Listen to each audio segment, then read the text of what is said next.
So you're running out of closet space. The good news? You don't need to stop shopping. You just need to start selling with The RealReal. The RealReal is the world's largest and most trusted resource for authenticated luxury resale. Whether it's that mini bag that can't even fit your phone, or those boots you never fully broke in, The RealReal handles everything from photography and copywriting to shipping and pricing. So you can just sit back, get paid, and make room for things that actually feel like you. And with 10,000 plus new arrivals every single day from top designers like Prada, Celine, Louis Vuitton, and Loewe, all for up to 90% off retail, you're bound to find something perfectly on brand to fill that extra closet space with. Plus, right now, you can get an extra $100 to shop when you sell for the first time. Make room for what feels like you. Go to therealreal.com to start selling and get your extra $100 to keep shopping at therealreal.com. That's therealreal.com. Terms apply. You're listening to Kempire here on the Kempire Radio Network.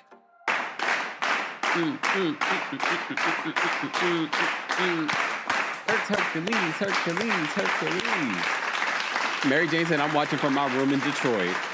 No, that's right.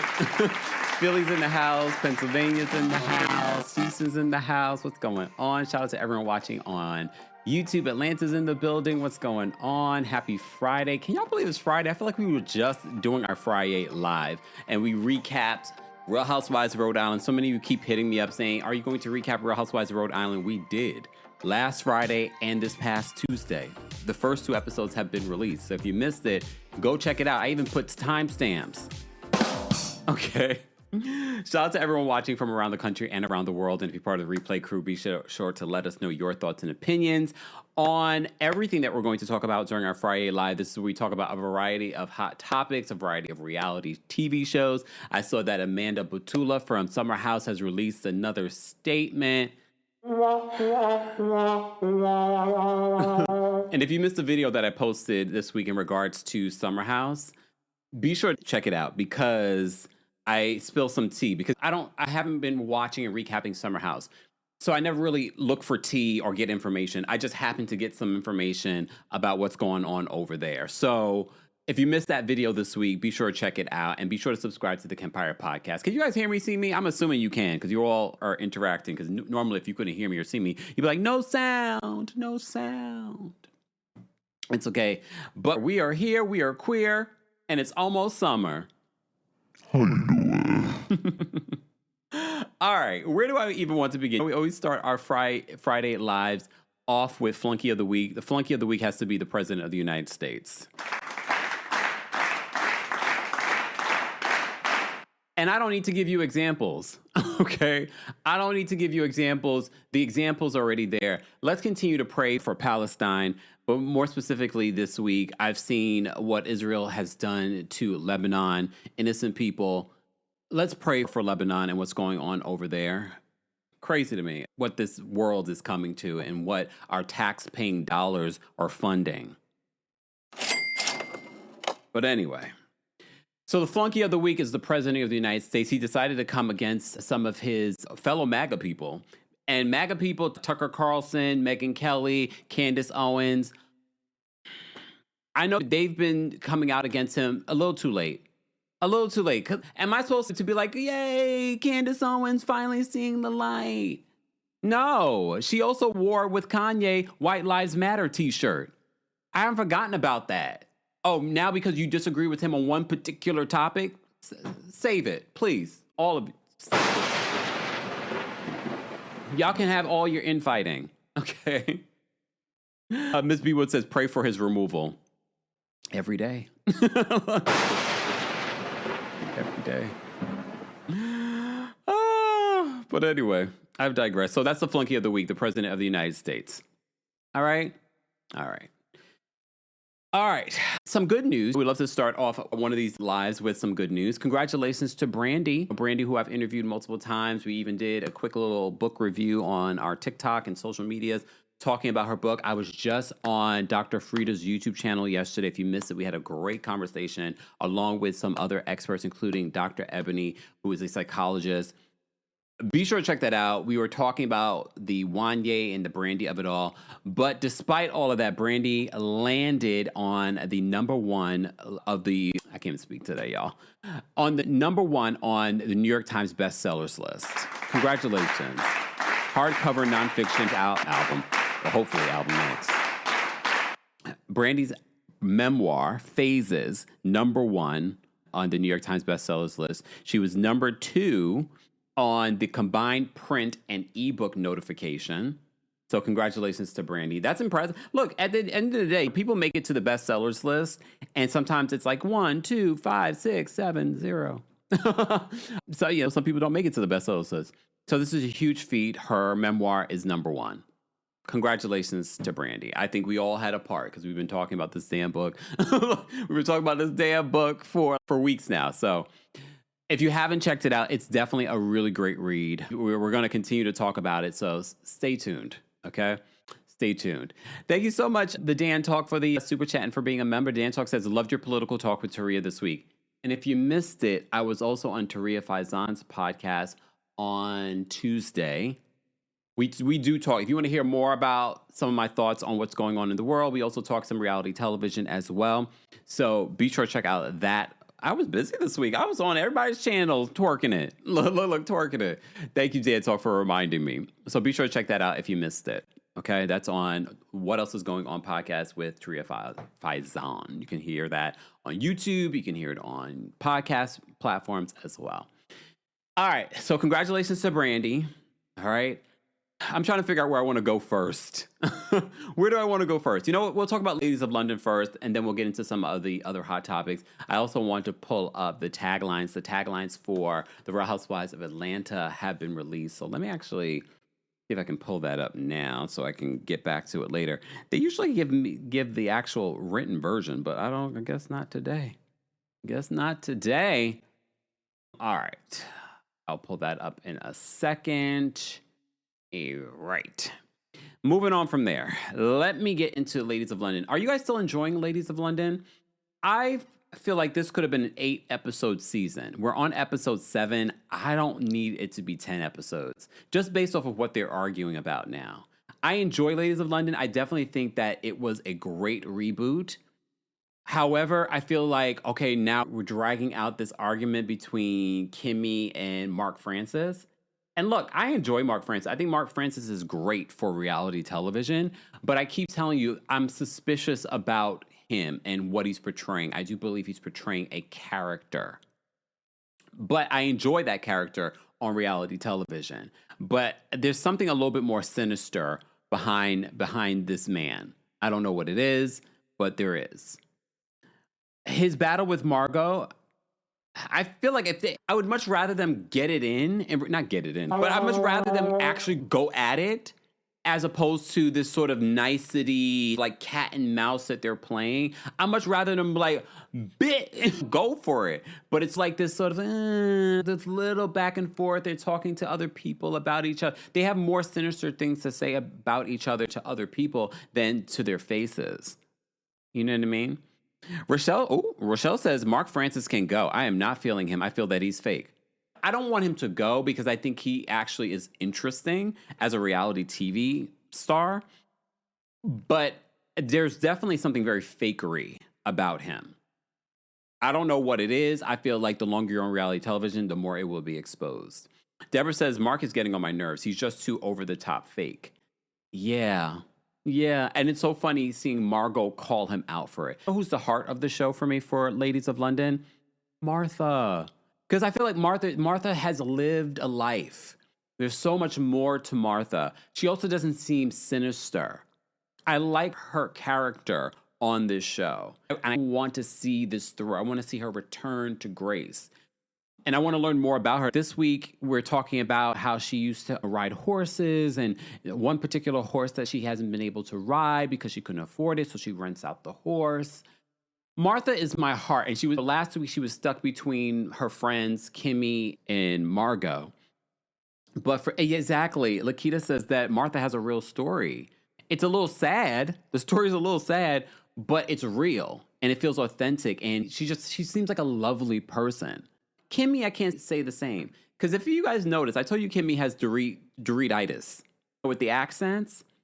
Because if you pay attention, when she's talking to Mark, she goes over Mark's gaudy home and she's speaking a certain way. But I told you, if I lived in England for a period of time, give me a year, I would be speaking with some shape of an accent. Okay, some shape of an accent. It might be American, it might be English, and it might be a little patois. It's going to be a mixture of both. And you're going to be like, Kempire, have you changed? Are you Doritoing us? What are you doing here? But then if you pay attention to Kimmy in her confessionals, it's a completely different accent. Foxy says Margot's a bit sneaky. I don't trust Margot either. Margot and Mark are probably having that issue of they're very much alike. And that's why they don't like each other. But I need them to actually fight. You know what I mean? If you're going to talk about each other, I want that one time you go at it face to face, because they're very sharp when they're talking about each other. At one particular point, Margot called him a little bitch. And I was like, oh, okay. But I agreed with Margot. I agree with her. Winter says Kimmy's a little dark sometimes. Oh, a little dark? Yes. Mr. Melon Magic said, I can't stand a fake accent. Please understand, if and when I move to London, you will be getting a trifecta of an accent from me. It's going to be a mixture of English, patois, and an American. You know what I'm saying? Lakita says Margot's a mean girl. You think she's a mean girl? I can see how you could see she's a mean girl. But then I'm thinking, it's the battle of the mean girls. Kimmy and Mark Francis versus Margot. But I could definitely see the potential. And Cece says, okay, Dorit. Yes, it's going to be a mixture. And you're going to deal with it because now I'm English. Okay? Casey says, Kimmy has lived in England for over 25 years, so I can understand why she has a little accent. It's inconsistent, though. That's the thing. It's an inconsistent accent. It was such a stark difference when she was speaking with Mark Francis, and then when she was in her confessional, it was like a completely different accent. I don't know what it was. I don't know if it's her from her time when she was living in Haiti or America, blah, blah, blah. But I get it. 25 years living in London, I will have an English accent. I'm giving you the heads up now. I will have an English accent. Buckle up. Cupid says, okay, Moni Love. Oh, like Moni Love. Moni Love, though. Wait, hold on. Moni Love, isn't she English? Don't tell me I've been thinking that she isn't this entire time. All right, exactly. RC says, Kimmy is a mean girl. Margot keeps it real. I like her. I don't know if I believe that Margot 100% keeps it real, but I get why you think she keeps it real. I do believe the rumor about Margot not being the same Margot that people knew of her a few years ago. Exactly. Cupid says, yeah, but her accent changes a lot. Kimmy's accent changes a lot. Maddie says, very Madonna. Yeah, because Madonna, when she was living, I get it. I told you, for those that remember when I was in London, I said, if I stay here any longer, I'm going to be like, chip cheerio. Okay. Chip cheerio. Oh, hold on. Rochelle says, Kempire, please do not have the fake Madonna and Dorit accent. Here's the difference, though. I'm of Jamaican descent, okay? And you know how colonizers are. It's an influence. So there are some English words that I completely understand and you hear in patois and things like that. So I feel entitled to have an accent. All right? Exactly. Lady says, yes, Moni Love is British. All right, don't play with us. Okay, I was like, wait a minute. I know Moni Love is actually British. Don't be trying to take Moni Love's Englishness from her. Americans love an English accent because we think it's posh. We don't use the word posh, but I do. Okay. Everybody's correct to you. Moni Love is English. The kitty says, Ken, please. What? All right, let me move on because I have a movie date. Yes, movie date. I'm going to the movies after this, okay? An early movie. I almost tempted. I'm going to speak like this for the rest of the live. I almost tempted to go to a later movie this evening. However, I said, no, I much prefer to be home by that time and not out in these streets. Even though here in New York City, it is quite warm today, not as warm as I would like it to be, but it is quite warm. Okay? Spring has sprung.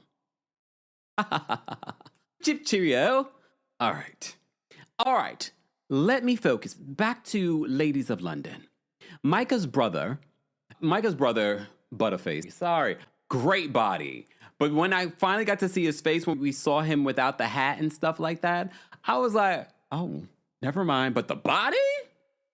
I like Micah. I'm sorry. Why'd I have to go there? Princess Gemini says, you can't keep this up the whole live. Oh, really? Are you challenging me, Princess Gemini? Are you challenging me? Kendra says, not you sounding like Dorito. Excuse me. How dare you? How dare you? All right, Margot. Okay, so Micah's brother's there. She's helping train the ladies. Fun, whatever. Who cares? Micah's a sweet woman. I like Micah. Micah, she's there. Too many M's, though. There are way too many M's names in this reboot. Okay, so Martha says that Mark is playing for the laugh. I love the way that Martha speaks, and I like the way that Mark speaks, because it's like a throwback to Downton Abbey. I love that type of English. You know what I mean? He's playing for the laugh. I'm like, oh, yes. Okay. Yes, more terms like this. So she says that because she's downplaying Mark Francis and his behavior and things like that. Okay. Oh, Winter says, I like Micah too, but her husband doesn't. Because her husband's not there. But her husband was there for her birthday, for her actual birthday. Okay. I don't know. Do y'all think that? I feel like people have been saying that about Michael's husband. Oh, wait. Are you talking about Margot's husband? Hold on. No, you said Micah. Margot's husband, we finally get to meet this week. When she said Middle Eastern, I was thinking, like, he's more American than yes, he's Middle Eastern, but you get what I'm saying? Like, he's more Americanized. All right. What else happens in this episode that I wanted to talk about? Oh, so Margot, during this episode, says that Mark is insecure and that he's desperate for everyone to like him. Hands down, that was the perfect explanation and description of Mark Francis. It's very clear, right? Are any of us thinking to ourselves that Mark is secure at all? I don't think he's secure at all. He definitely reeks of insecurity. But he actually mentions it, and based on the preview for Ladies of London's next episode, he brings up again, he's like talking about being bullied for 20 years. So now he's turned into the mean girl. And that happens a lot, where someone was bullied and made fun of, then they turn into the bully. And that's the vibe I'm getting from Mark Francis, is that now he's the bully, and that's why he's aligned himself with someone like Emma. But Emma's not a bully. However, be mindful. I'm not saying that Emma is, but be mindful of the people that align themselves with people like Mark Francis, because they want to come off posh and demure and innocent and like, I would never talk that way about anyone. However, they have Mark Francis. Dr. Jackie from Married to Medicine has Dr. Heavenly as her pit bull. It wouldn't surprise me if we see that later on, that Mark Francis is Emma's attack dog. Just saying, I like Emma, sort of. Mark Francis perched his lips to say that Beyonce's live show was underwhelming. Lies! The lie! And I'm just going to say this. Between the things that he said about Meghan Markle and now Beyonce, it already tells me who he is. He's someone that doesn't have taste. We could already tell from his apartment, but that just solidified it for me. And y'all know I'm not a Beehive stan like that. However, one thing I'm never going to take away from Beyonce is the woman is talented, and she puts on one hell of a show. Have I seen her in person? No, but I've seen the videos. I've seen the videos. And I've seen the live performances over the years. One thing we're not going to do, sir, is say that Beyonce was underwhelming.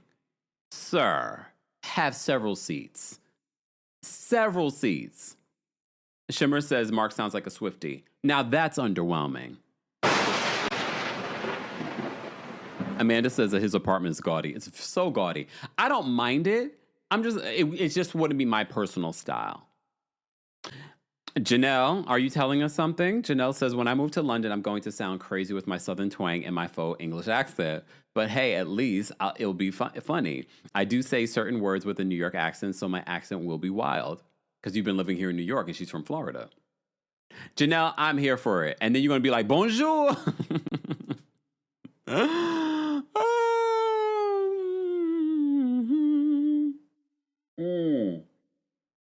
Amelia says that Beyonce's pregnant. No, she's not. She's got an album to put out. Look. Everyone's speculating. Beyonce does this every time, y'all, before an album. She enjoys her life. She eats all the things. And then she gets snatched when she launches the tour. So Beyonce, I don't believe is pregnant. Okay, Beyonce is also a woman of a particular age. And I'm not saying that she can't have any because she is Beyonce. But no, I don't think Beyonce's pregnant. That's a rumor because Beyonce recently had a sacred event, which I wasn't invited to. Kempire, would you have gone? Probably not. No, if Beyonce invited me to Paris to be a part of the sacred event where I have no hair, I probably would have went just because it's Paris. If it was here in New York, I probably would have went just because it's close. Just saying, okay? All right. Shout out to Beyonce, though. The Sacred is doing very well. Okay? Winter says Beyonce removes ribs right before a tour. Maybe. Amara says she doesn't want no more kids. Are you speaking from a Virgo point of view? I know you're not a Virgo, though, right, Amaris? All right. Miss Miller said, I would go, hell yeah. We know you would. Okay, Bossy says Beyonce is pregnant. I don't care what anyone says. You hear it. You heard it here first. Maybe you're right. So does that mean part 3 is on hold? Remember, she's one of the co-chairs for the Met Gala next month. Okay. Oh, Kai, I forgot to mention this. I'm going to mention this after I'm done talking about Ladies of London. Thank you for the reminder.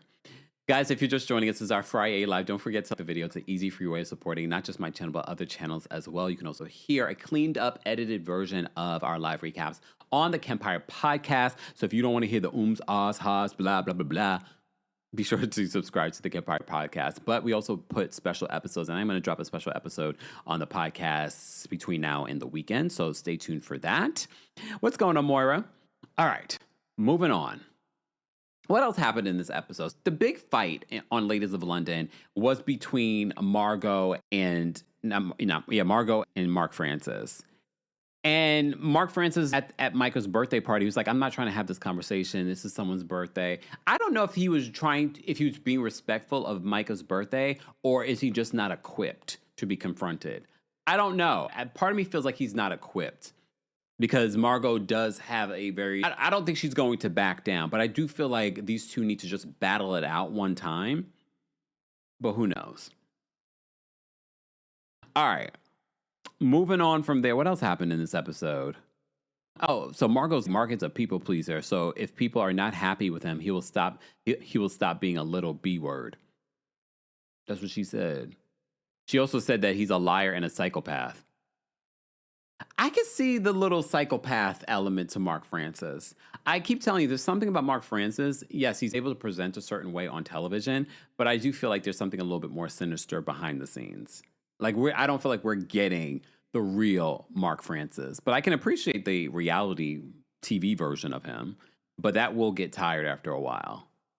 I think we're going to get to know a little bit more about him next week when he talks about how he was bullied over the years and things like that. So many of you said that he was disowned, but I don't know. He does talk about his father. He's busy shopping he's bidding at these auction houses. He said this is how he grew up. He grew up with parents that shopped all the time, and he grew up in auction houses. So he's following this auction, but he's saying he's using this as a way to distract him because his father's in the hospital, and his father's 80 years old.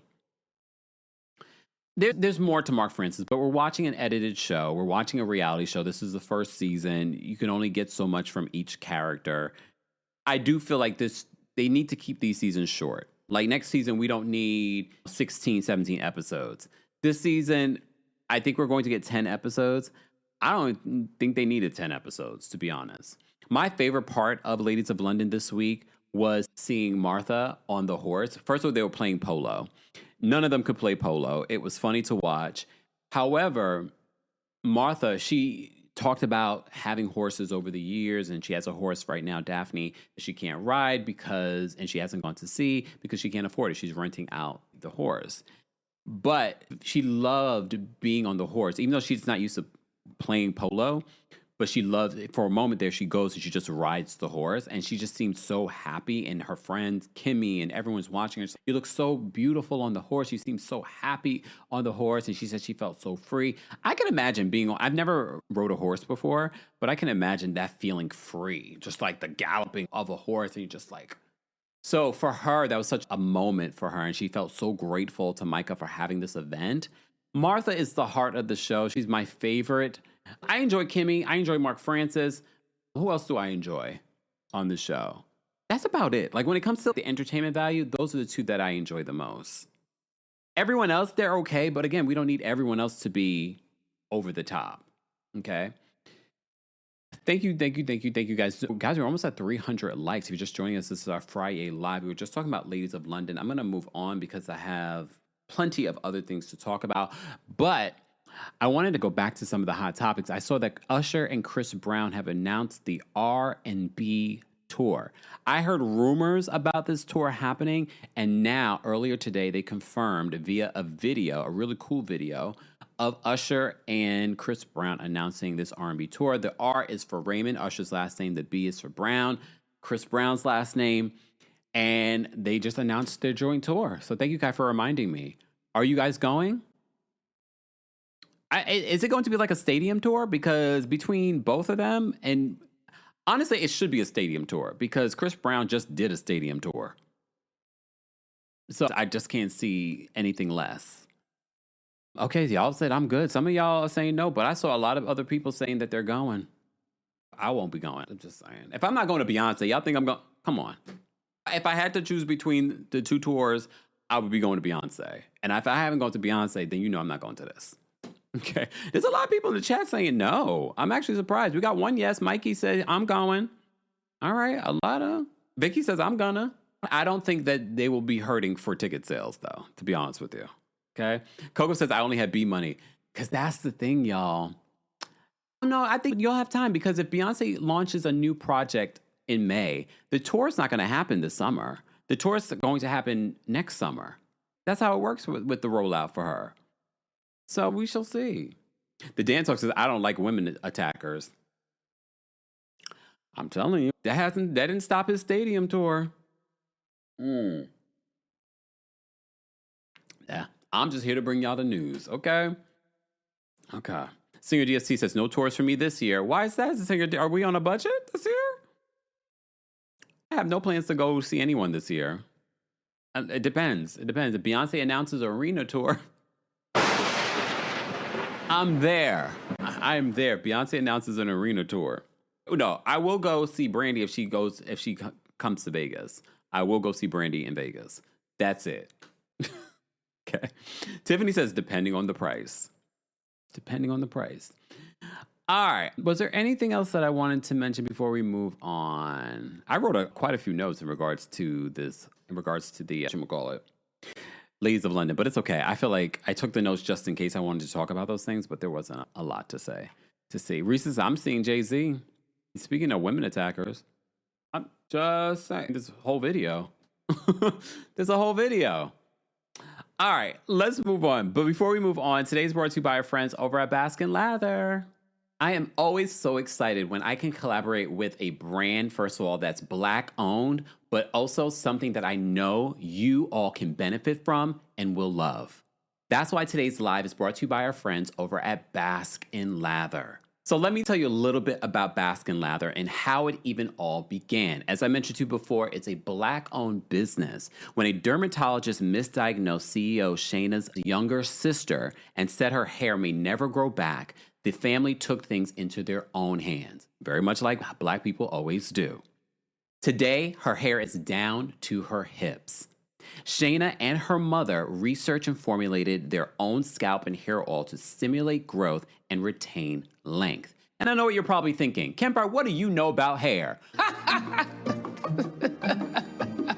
I said I'm going to find a product from this company that I can use. So for those of you, shout out to the guys that follow the channel, or maybe your husbands that are just listening earshot, they have beard remedies as well. So I've been using their beard shampoo, their beard conditioner, their beard oil, their beard magic, which is going to help fill in spots. I've been using it for 3 weeks. So if you see a transformation when it comes to my beard, you know it was at the hands of Baskin Lather. So there are things there for men as well. But more importantly, I know that we have a large audience of women that follow the channel. So I love when we can bring a product that's going to benefit you. Let me tell you a little bit more about Baskin Lather and some of the things that they have on their website. If you're looking for something when it comes to your hair, nourish and hydrate from the inside out with 100% natural ingredients. They have a nourishing hair balm for curly or kinky hair that helps reduce hair breakage and adds shine. When used regularly, users have seen results in about 3 months. Made with ingredients that can penetrate hair strands without clogging pores. Non-greasy formulation with no petroleum or lanolin. They also have hydrating hair mist. Keep any hair type soft and shiny and hydrated. Combines aloe vera and avocado oil to reduce frizz, treat dryness, detangle, and redefine curls. And I took a look at their before and afters, and you would be amazed. From people that have alopecia to dryness of hair to length. The length, I was like, maybe I do need to try it. They also have before and after when it comes to thinning hair and shedding of your hair. As I said before, there are multiple before and afters for men as well. These products are for both men and women. I never bring you something here where you can't benefit or get a discount. Explore viral bestsellers and products of healthier hair of all types from Baskin Lather. Go to baskinlatherco.com and use code KEMPIRE for 20% off. That's 20% off at baskinlatherco.com, code KEMPIRE. More details on Baskin Lather will be available in the description. Thanks to Baskin Lather for sponsoring today's live. And we're back. Shout out to Baskin Lather. More information on Baskin Lather will be available in the description. Ristful says, I love Baskin Lather products, especially the hair growth oil. It actually works. And you guys know I've been using it on my beard. I'm giving it 3 months. So far, I think it's almost a month since I've been using it, and you guys have already been talking about my beard. Moira says, I received my Baskin Lather order on Wednesday. I can't wait to I can't wait to use it. Awesome. Moira, keep us posted. Island Girl says, I have to try those Baskin Lather products someday. Yes, you do. This would be the time. The discount code.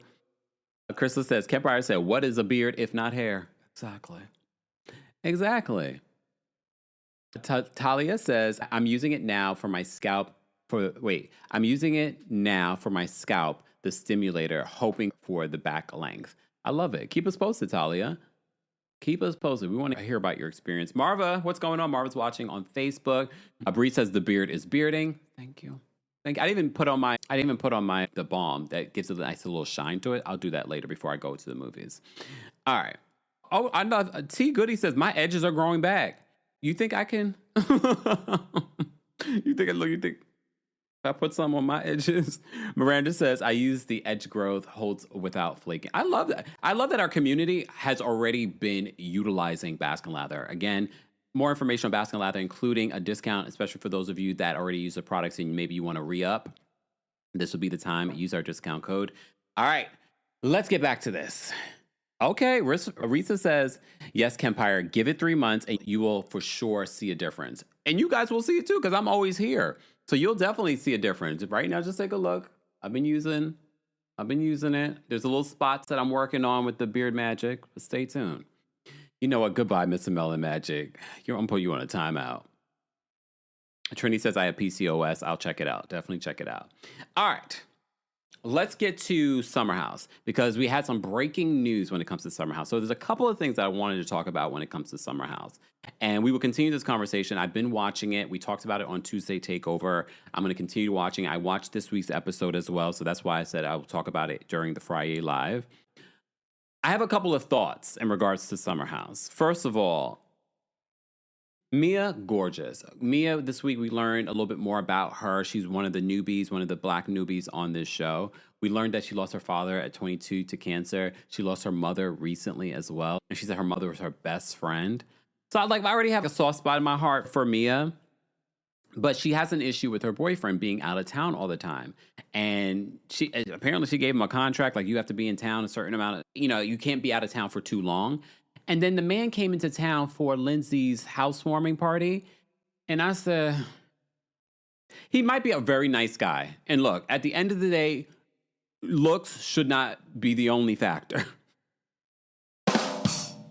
I said, Mia's gorgeous. Mia's another, all the black people on this show are gorgeous. KJ, Sierra, Mia, all of them are good looking, not an ugly one in the bunch. Okay? Just saying. I get why they were cast. Good looking, all right? But when I saw Mia's boyfriend, I said, oh. But I've said this about women. Women are not superficial like that. Women will look past, they will date whatever, okay? Not whatever, but you get what I'm saying. Looks aren't the top of a lot of ladies' lists. But I was like, Mia? And here's the thing. Despite the looks, despite her boyfriend's looks, she's having issues with him being in town and spending time with her. If I had a girlfriend or partner that looked like Mia, aren't you going to move? I honestly believe, first of all, let me finish my sentence. Aren't you going to move heaven and earth to be with that person? And I believe when you're really interested in someone, you are showing up. Yes, I get it. I'm a person that works hard. But I've told you guys this before. The minute I find my person, I'm prioritizing my person and my relationship over work. Yes, I'm going to still work, but I'm coming to town. All right? I'm showing up. What do you want from me? I'm showing up. Just saying. Real House Husband says women can always fix up a man and make a man. You right. Okay, see, Anthony said, okay, Kempire, glad I wasn't the only one. I had to say it. Especially because there are certain issues that are coming up. And I agree, OMG Steph. She says, looks aren't everything as long as they are a good person who loves you and supports you. And that's where I was like, you know what? And you ain't good looking? Because that's the thing. She's saying that he's not coming to town. He's not always there. Will it be like this when she decides to have children? I don't know if I agree with her when she says that she feels like a baby will heal her.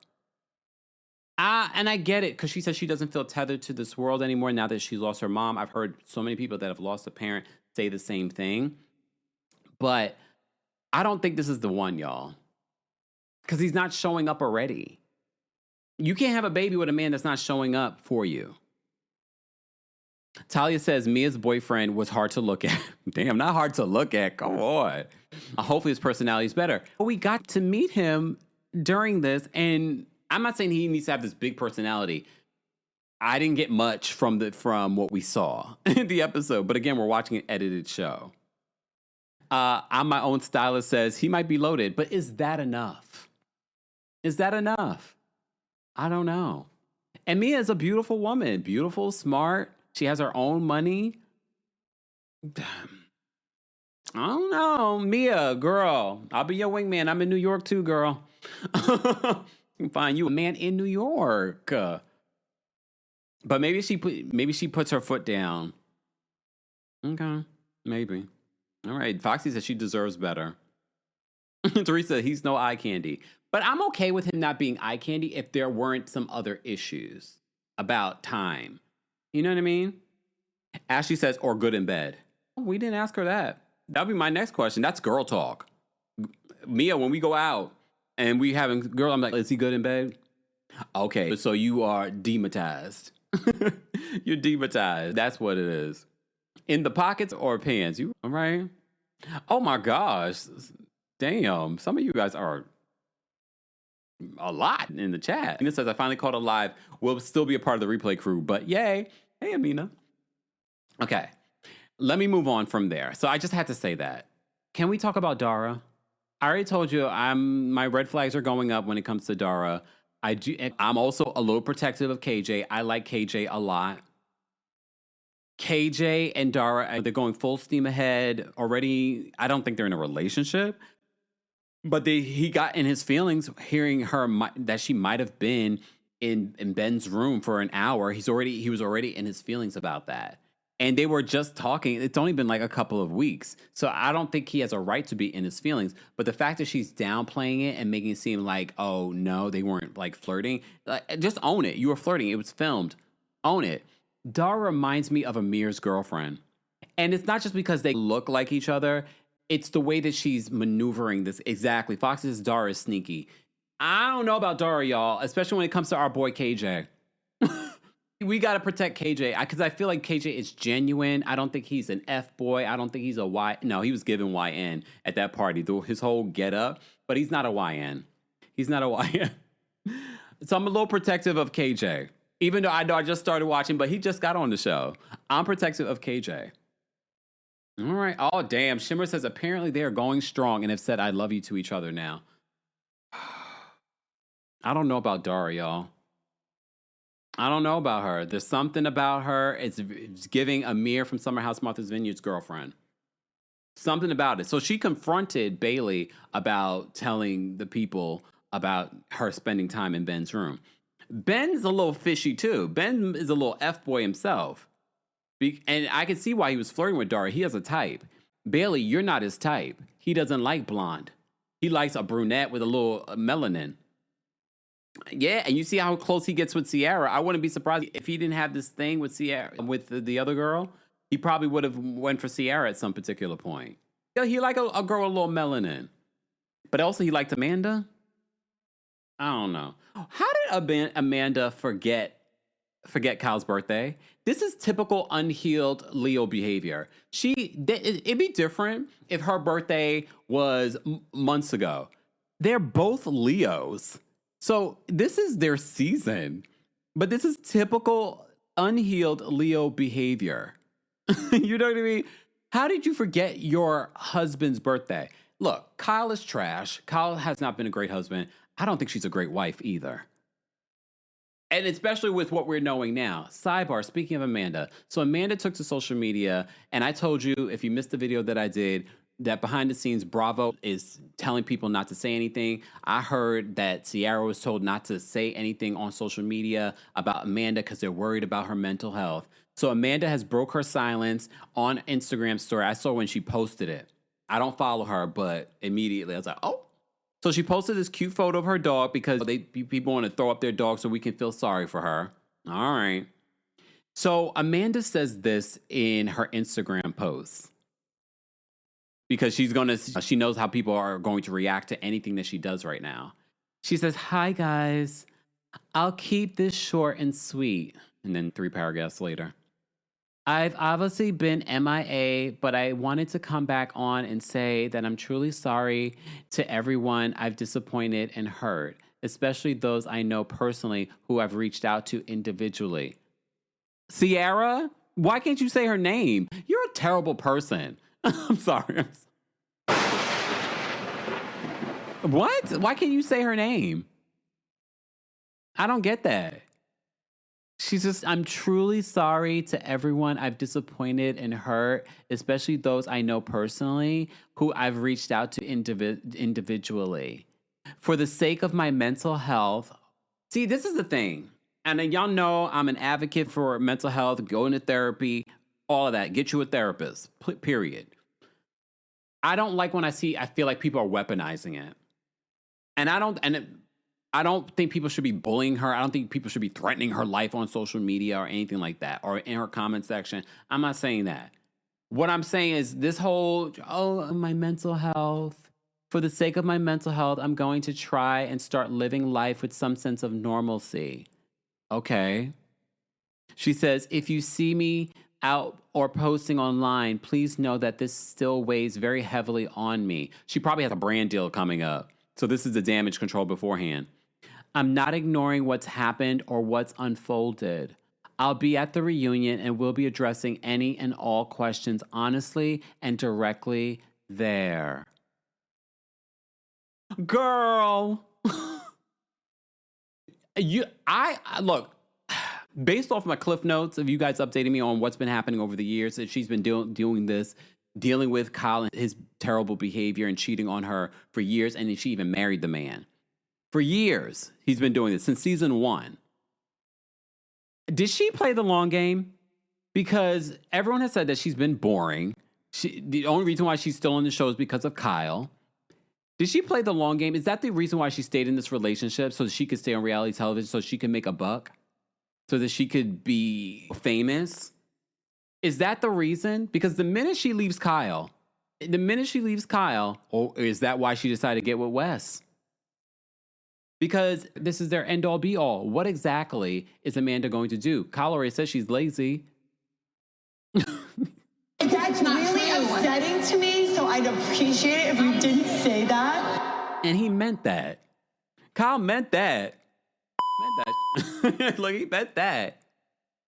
She played the long game. That's what I'm feeling like, because she doesn't have a personality. She's not very interesting. A lot of you have said that. Amara says Amanda's watching paint dry. So now I'm trying to think. It's not that she's just insecure, and that's why she stayed in this relationship with Kyle. She stayed in this relationship with Kyle partially because she's insecure, but also I'm going to try and stay on this show. Okay. Oh, Miss Brooklyn Diamond said Amanda connived her way on the show. Kyle didn't really want to marry her, and that shows from season 1. I believe it. The more I see this play out, I'm just like, oh, did she play the long game? Oh, wait. All right. That's what I'm thinking. So this is Amanda's recent statement. This is literally maybe like an hour ago. She posted a statement. As you can see, I got the screenshot 13 minutes in. Not me getting the screenshot. I'm in. I'm invested. You know who else is invested? And she doesn't even watch the show? Garcelle Bouvet. Our former Real Housewives of Beverly Hills star Garcelle Bouvet was asked about Summer House, and this is what she had to say. I love Garcelle, because Garcelle has been saying what we've been saying. This is a girl's girl. Garcelle does not need to say anything about this, but she uses her power and influence and moment to be a girl's girl. A girl's girl doesn't say that she's a girl's girl. She shows it in action. Look what Garcelle had to say on the red carpet about Ciara. You've been locked in on this Summer House drama. I haven't been locked in, but you can't get away from it. The second I log on to any application, Girl code. Yeah. Period. So you're Team Ciara like the rest of us? Absolutely. Yeah.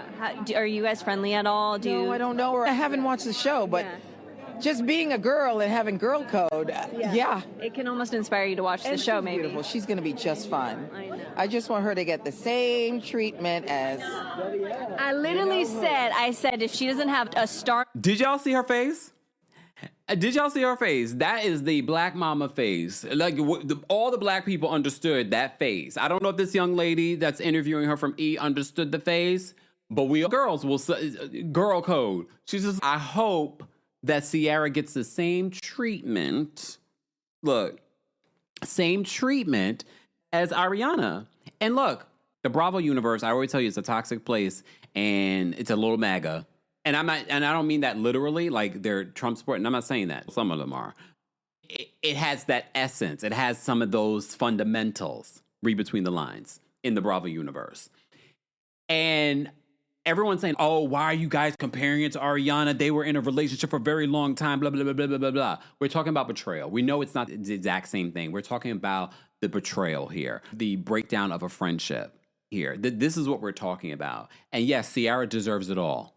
She deserves the same way they put all of this, especially because this scandal is going to bring millions and millions of dollars to the network. So give Ciara some of those things.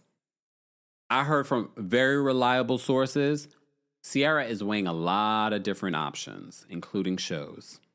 That's what I've heard. Some very reliable sources told me. Okay? Let me play this back for you again. beautiful. She's going to be just fine. I know. I just want her to get the same treatment as.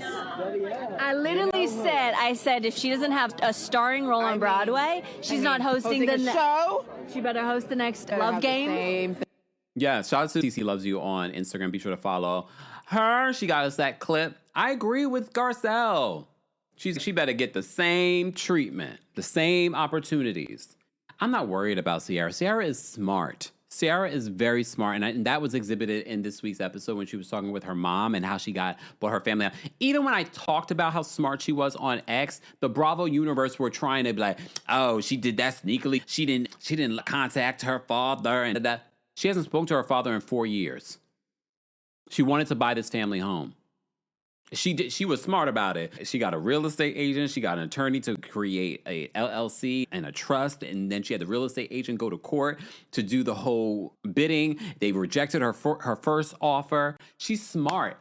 Look, even if they don't feature it on Summer House, can we just do a 4-part episode of seeing her renovate this? And maybe not even a 4-part, maybe an 8-part episode of her renovating this house, because I want to see this makeover, because it's going to be a tremendous makeover. She's going to bring this back to 2026, this home. But this home has been in her family. She talked about her grandparents keeping this home for a very long time. She wants to raise her family. She wants her mother to come there and play with her grandbabies there. She said that her grandfather really wanted to have ownership for him and for his kids. So he bought up houses on that block and gave it to the kids, but the kids ended up selling it, which it happens. And I guess the father was selling this property and she was like, I want it, but she hadn't talked to her father in 4 years. So she got it. The more that I'm learning about these people and their astrological signs, because we love to talk astrological signs here. The more I'm learning about these people, specifically Ciara, her being a Capricorn, I was like, it tracks. She's smart. She's no dummy. So congrats to Ciara. I cannot wait to see what this house turns into, because we love a good home renovation. And I could see them maybe for Summer House, everyone coming there and doing some sort of party, housewarming or something like that. I'm glad they even included it in the episode. I'm right, Ciara. I see you, girl. I don't see you with this whole West situation. This week's episode, we didn't see much of that. But next week's episode, is she going to get in her feelings seeing West flirt with somebody else? I said this week on Tuesday Takeover that I feel like West showing interest in Ciara was him trying to block Jesse from trying to pursue. That's my opinion. The minute Jesse said, would you be mad if I made out with Ciara? That's when all of a sudden he wants to start touching her arm and doing these things. I think he was trying to block. He wants to have it all. He's such a loser. I can't. Look, I'm sorry. Ben's girlfriend. Oh, no, that's not his girlfriend. Someone that he's interested in. She said, I love you. What is wrong with her? She a little less than smart. Because what's the word? She is a little, look, a little, okay, just not all there. So she's talking to everyone and she's having a good time. And all of a sudden she decides to talk to Amanda about their relationship. And it's very clear that Ben has been having some pillow talk with her and telling about the relationship.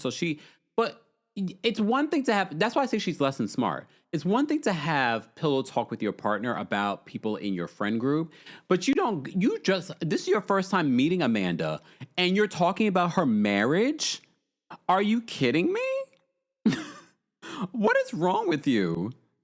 Why are you talking about her marriage to her? She's like, if it doesn't work, you need to find someone that You don't know her like that. You don't know her like that to say anything like this. What is going on here?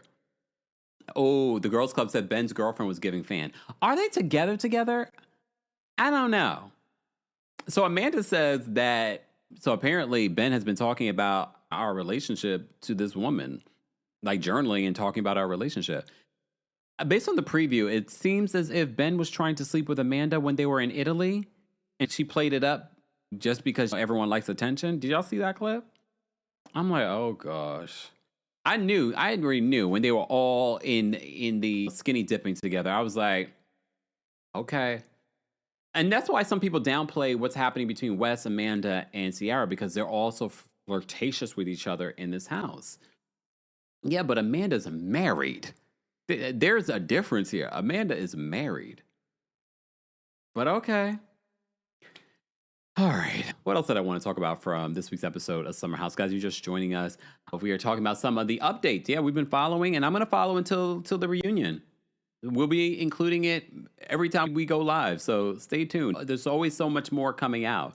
So this week, we had even Garcelle, who doesn't even watch the show, weigh in regards to this. And Amanda just broke her silence again on social media with this statement, saying that I'm assuming that she probably has something that she's going to be posting, but she said at the reunion she will be addressing everything. Ciara, do not let because right now I feel like the network has their foot on your neck. I do. So that's why you're not hearing Ciara say anything, because I'm sure she probably wants to say anything, but the network is for her mental health. Don't say anything. And they're telling other Bravo celebrities the same thing. Not to say anything, even if they're not even on the show. They don't want to rile up the fans and things like that. And you remember what Candace said, they take stuff out of your check. So Ciara's, I'm not going to let them garnish my wages because I liked a post or said something on social media. You may have seen Ciara was on the red carpet for Euphoria season 3 premiere, and which comes out on Sunday. Are we watching? I can't wait to see the drama. I'm gonna see that, and I can't wait to see You, Me, and Tuscany. That's all out this weekend. Just saying. The drama came out last weekend and already made back their money. Back to Ciara. She was on the red carpet for Euphoria 3, season 3, and she was like, "We're thriving." When asked about how she's doing, she says, "We're thriving." Jen says, "What about Ciara's mental health?" They don't care about her mental health. And y'all can read between the lines. Just saying. They don't care about her mental health. All right. So that's my thoughts on Summer House. All right. Summer House. I'll add the timestamps, guys, later. Okay. As I'm doing that, thank you so much, Jackie, for the super chat. Jackie says Amanda is a sorry individual. That's probably the best way to sum it up.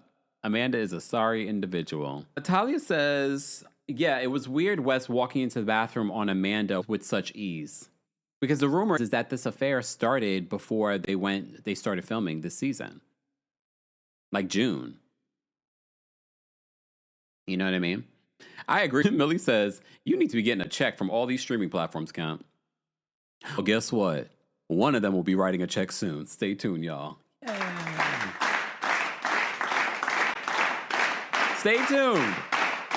Because Millie just reminded me. I was like, oh no, we got a little something coming. Stay tuned next week. We got a little something coming. I appreciate it. Yeah, one of these streaming platforms wrote the check. Okay.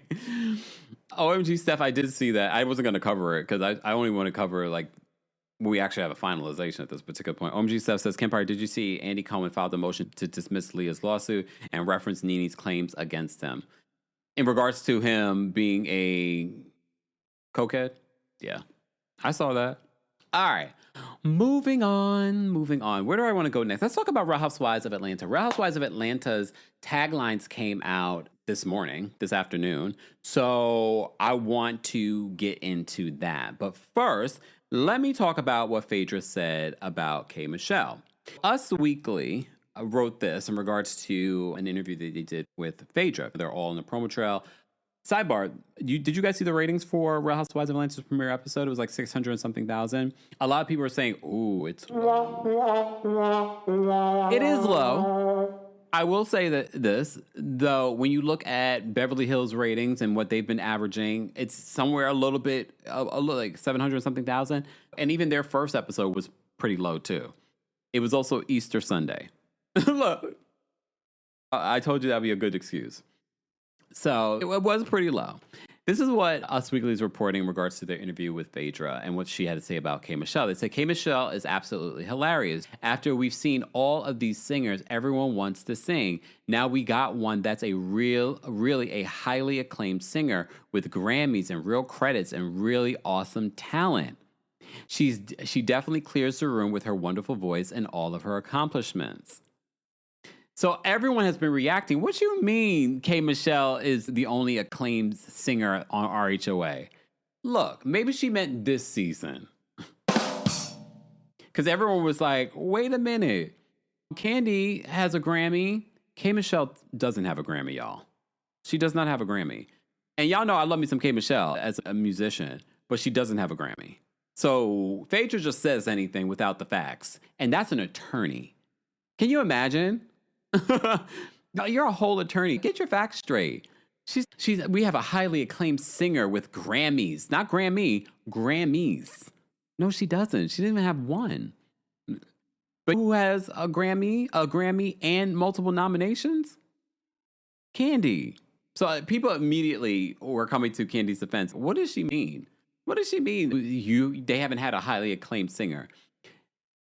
Candy, highly acclaimed singer from Escape, and also songwriter. The facts are the facts, okay?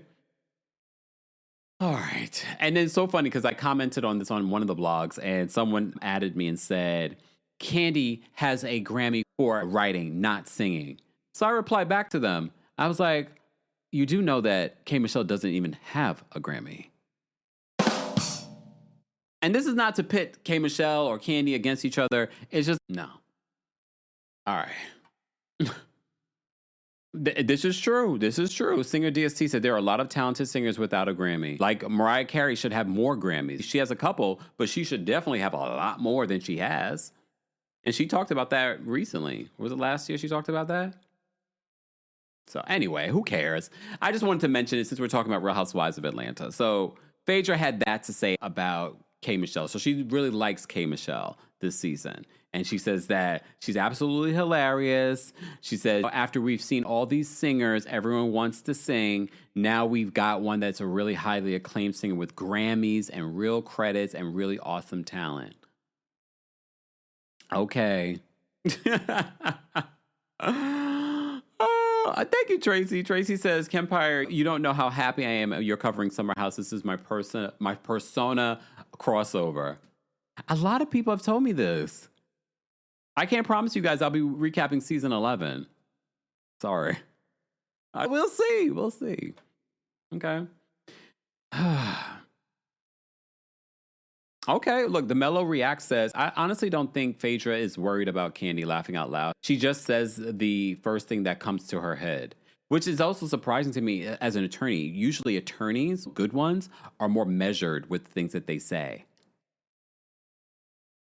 Yes, Teresa, we saw that. We saw the footage. Fun fact, Mariah Carey was at church on Easter Sunday. She was. Did you guys also see her iconic New York City penthouse she's put up for sale?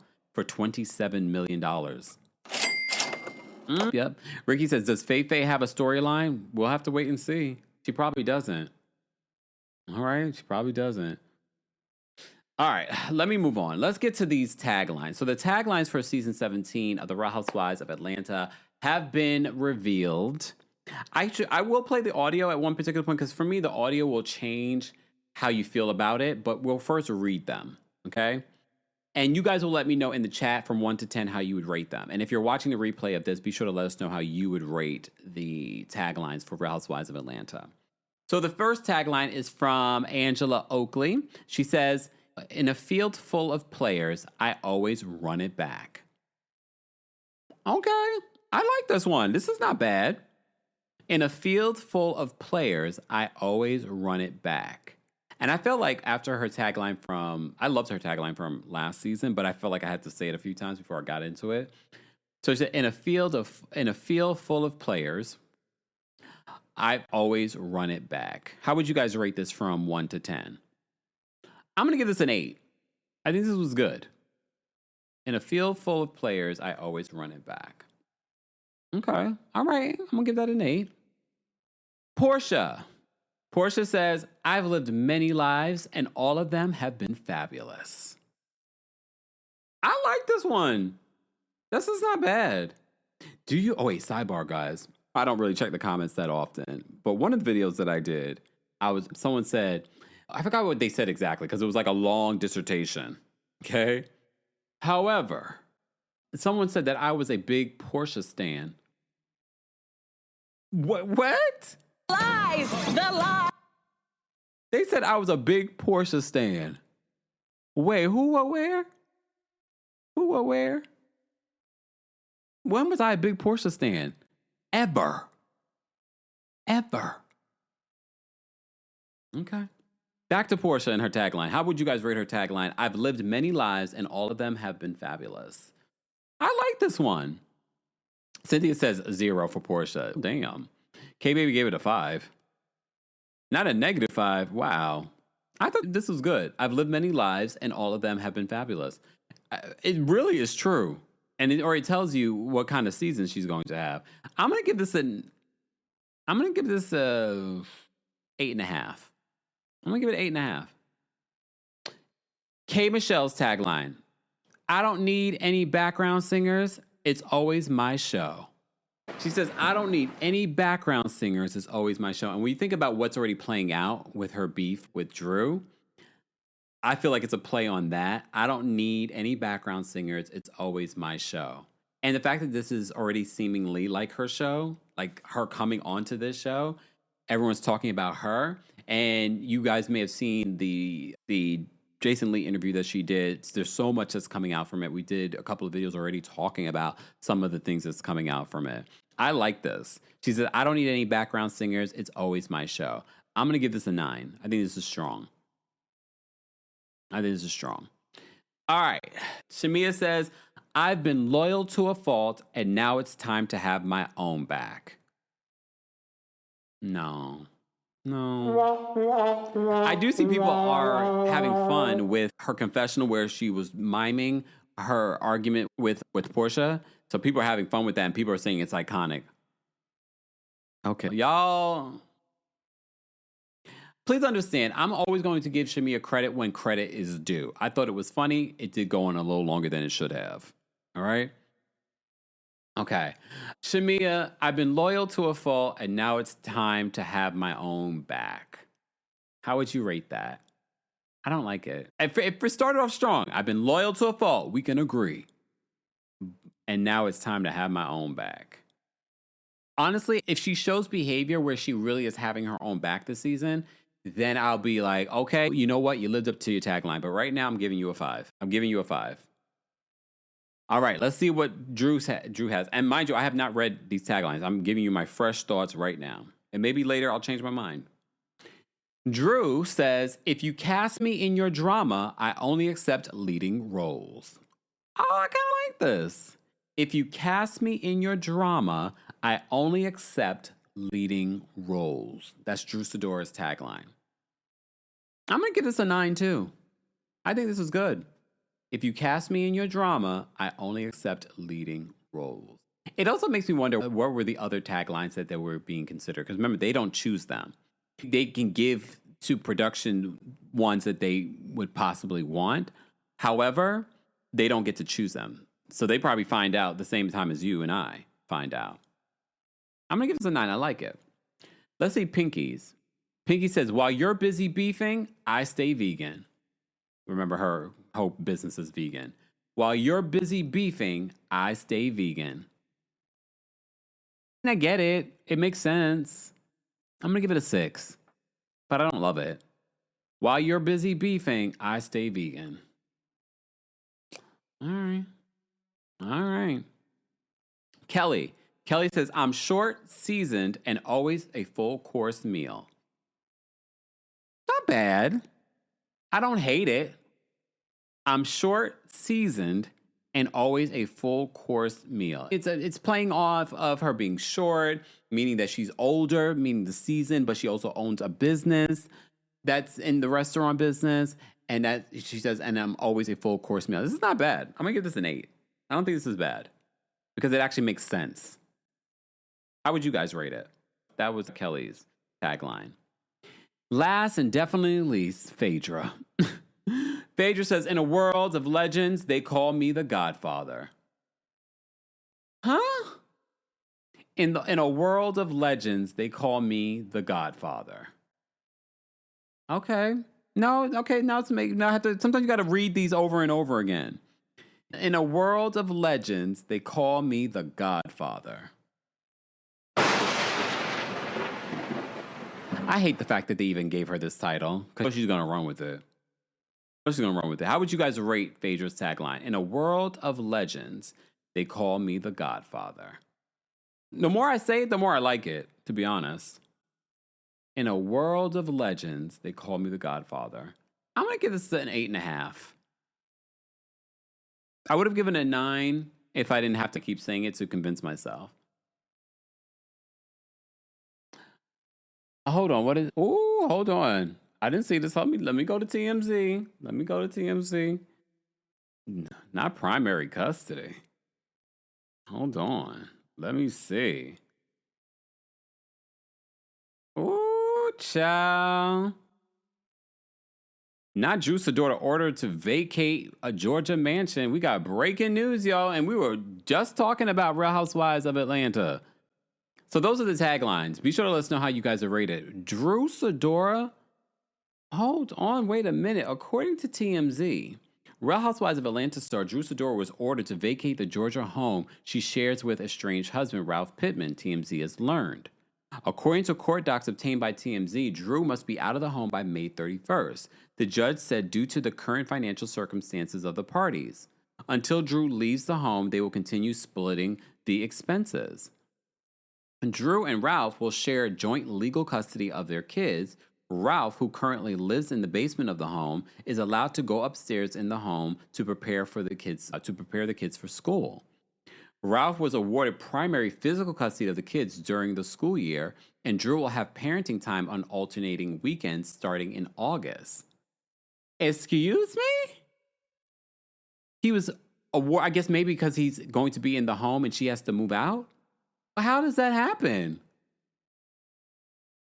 Ralph was awarded primary physical custody of the kids during the school year, and maybe because the school is close to the home. Oh, but damn! Now you getting kicked out the house. What is going on? And Drew will have parenting time on alternating weekends starting in August. The decision came after claims their kids had excessive absences from school while in Drew's custody. Drew, you busy fighting online with K. Michelle. You got bigger fish to fry. The decision came after claims their kids had excessive absences from school while in Drew's custody. She previously had primary custody of the children. See, that's when these things happen, when mothers lose custody. Wow. The divorce has yet to be finalized. A rep for Drew tells TMZ this matter is still being actively litigated and is in the middle of the final trial. The second temporary order is in fact temporary and does not reflect the final outcome of the case. But Drew. We reached out to Ralph's side, who had no comment. As TMZ first reported, Drew and Ralph filed dueling divorce petitions in March of 2023. It's been 3 years since they filed for divorce. This split turned nasty with Drew claiming she needed out of the marriage due to continued blatant disrespect and mental abuse. Drew also accused Ralph of cheating on her. The Bravo star sought primary custody of the two kids while he was looking for joint custody in his papers. In November of 2025, Drew claimed at BravoCon that Ralph was still living in the basement of their marital home. So she already confirmed that during the premiere episode of Real Housewives of Atlanta. But I thought that they were getting closer to this divorce being over. But to find out that, even though I do believe that this is temporary, but for her to lose primary physical custody, they still have joint legal custody in regards to making decisions when it comes to the kids. But to lose physical custody because the kids were having excessive absences, where was she living? What was going on? Drew, you going over there to Kelly's restaurant to be shady. Remember she did this on the off season, going to Kelly's a restaurant that was closed, and then you making a whole video about it. You got bigger fish to fry. You can't be talking about anyone's home or business when your business at home is not in order. Come on, Drew. And I get it. It's probably not easy. You got multiple kids and now you're doing it on your own. I get it. But come on. Then you're not talking about you talking about going over here trying to be shady on social media towards K. Michelle and towards Ellie. You got bigger fish to fry. You just lost physical custody of your children. Like, in the words of Remy Ma, are you dumb? Sorry.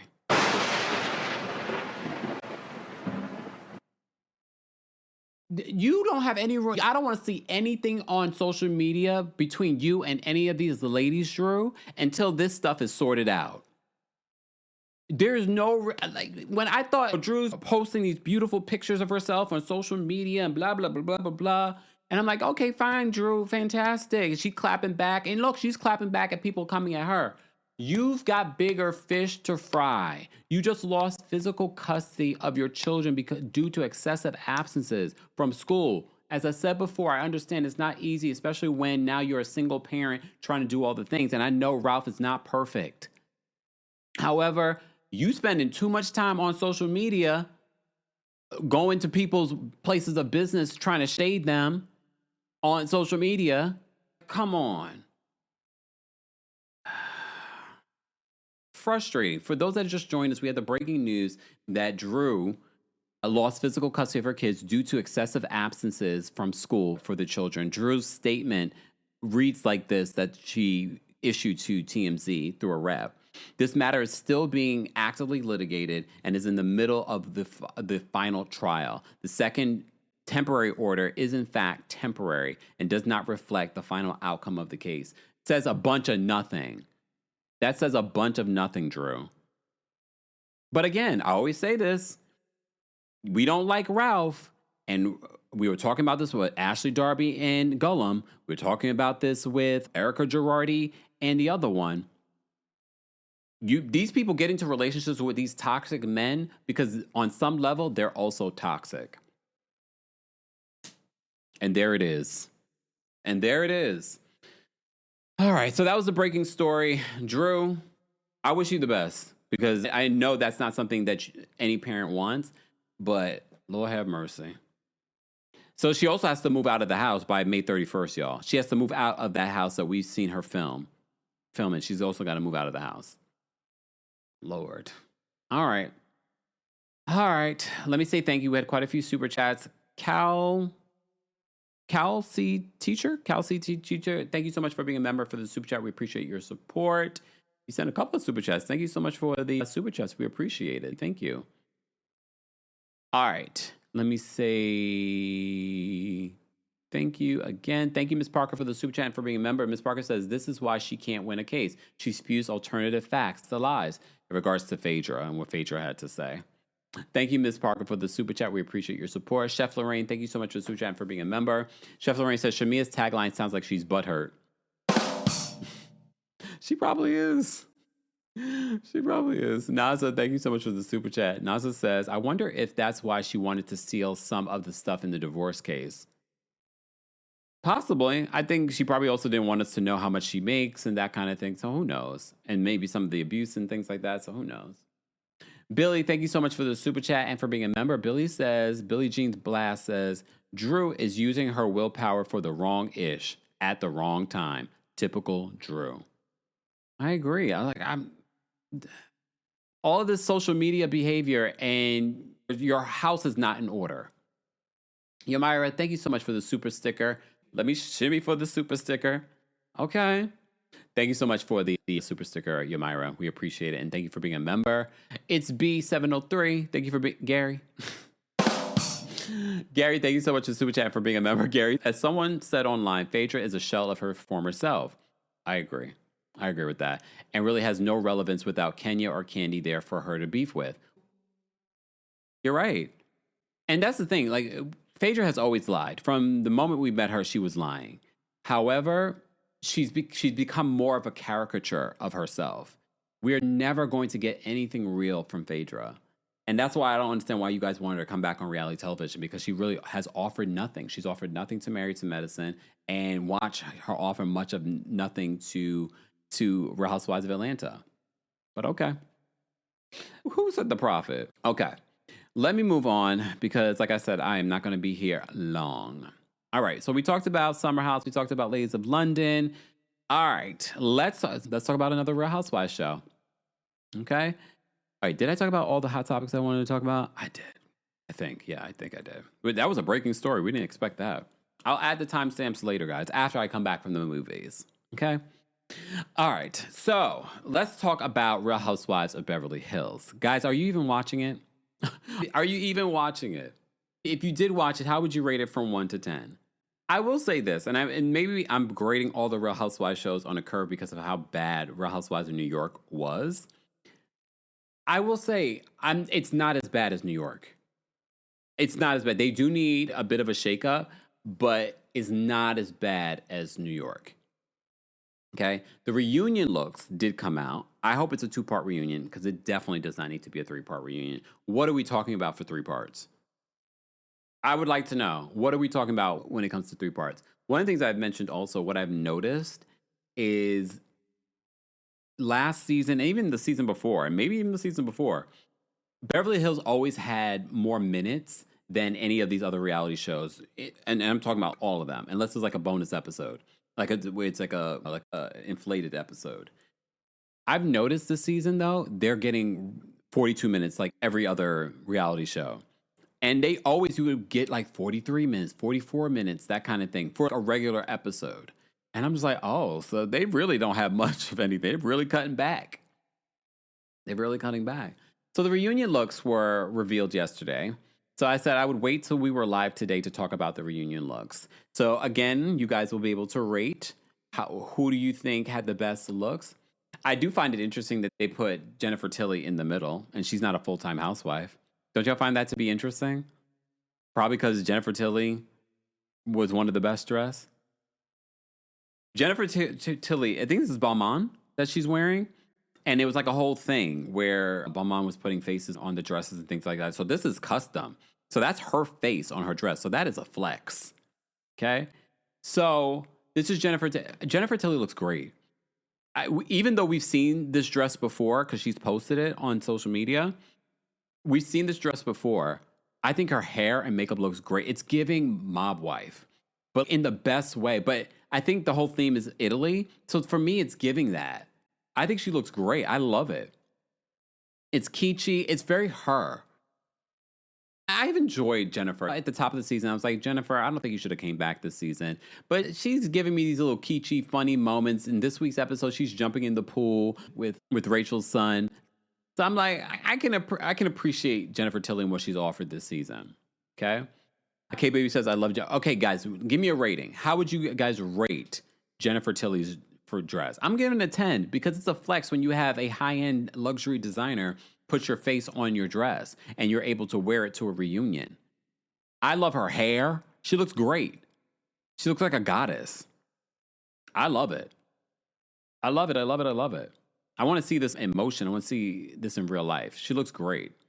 She's got the jewels. Like, she's rich. That's the thing about Jennifer Tilly that I can appreciate. She's very rich, but she doesn't give snobby. You know what I mean? I'm seeing lots of 10s. I'm seeing lots of 10s. Foxy gave it an 8+. Okay. She looks great. All right, I'm going to give it a 10. Rachel Zoe. It's a beautiful dress. She's serving very much like what she served all season, though. It's a beautiful dress, but why are we looking at the dress from the side? And I get it. She wants to show off the back, but I'm like, another moo-moo. Another moo-moo. I'm like, it's all right. How would you guys rate this look? It's all right. Oh, wait. I didn't even read who did what. Let me go back. Let me go back. Jennifer Tilly's dress, custom Balmain. Jewelry is Bulgari. She got a Bulgari ring, Bulgari bracelet, deco bracelet, diamond bracelet. Shoes are Giuseppe Zanotti. Makeup artist Ron Rumsey. Hairstylist Johnny Stunts. That is Jennifer Tilly's dress. She says, I'm wearing a beautiful Balmain dress made specifically for me, and it has my face on the front of it in beads, in millions and millions of beads. The dress weighs about 30 pounds. That's what she's had to say about her dress. That's Jennifer Tilly's dress. He looks great. Rachel Zoe. What does Rachel Zoe got on? Oh, Lord. Oh, Rachel Zoe. So her dress is archival. J. Mendel. Earrings are vintage Dior. Rings are David Webb and Brioni Raymond. Ring concierge. She says she's known for her incredible style, blah, blah, blah. Who cares? She says, I'm wearing a vintage black gown with a gunmetal and silver details. The finishing touch, diamonds, duh, she quipped. His Bookie Bear says that Rachel's fashions are monotonous. I agree. It's not bad, though. I have to say, she doesn't look bad. You look at this black dress. Is it black? It's beautiful. It's a beautiful dress. The details, but again, it's giving what she's given all season. Nothing really special, but okay. Bozema St. John. I have to say, I was like, Boz, you got it here. You got it right here. She looks good. I like the hair, the makeup. The skin looks skinny-licious. The dress is by Mimi Yoba, a Ghanaian designer. The shoes are Jessica Rich. Jewelry is Shop Koi. Makeup artist is Tashala Wright. Hairstylist is Jada Blue. So in regards to her dress, she says, it's couture, made custom in Ghana by Mimi Yoba. It takes many people. I think there were 6 beaters on this dress. It takes many hours, and it was flown here by hand in its own seat, so I could wear it today. Okay. She says that my look is a love letter to Ghana. Its richness, its craftsmanship, its beauty. Ghanaian designer Mimi created this couture gown in a deep cocoa tone as a nod to Ghana, being one of the world's leading exporters of cocoa, used by some of the largest chocolatiers globally. I love the drama of the silhouette, especially the sculpture. She had a lot to say about her dress. Okay.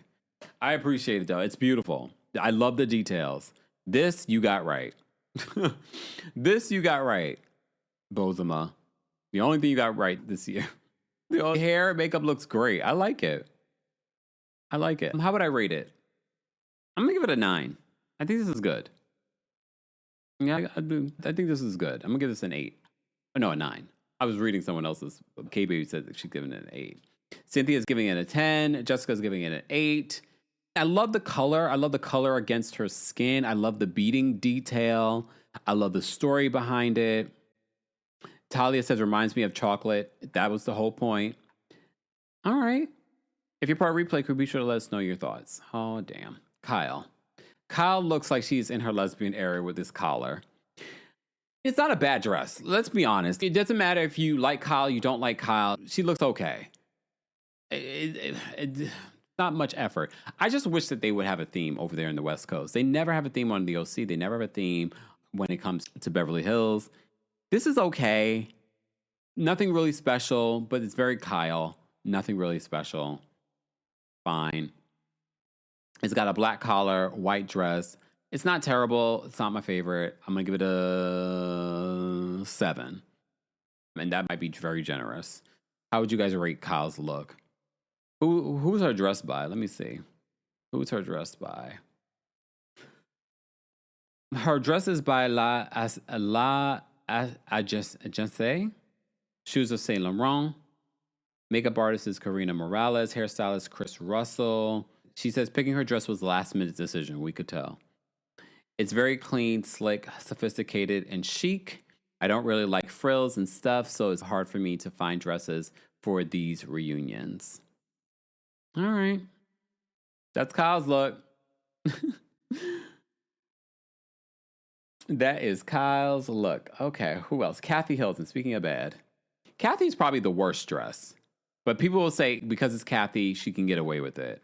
But to me, she's the worst dress. Don't y'all think she's the worst dress? The dress is The Vampire's Wife. I don't know who that is, but that's the name of the dress.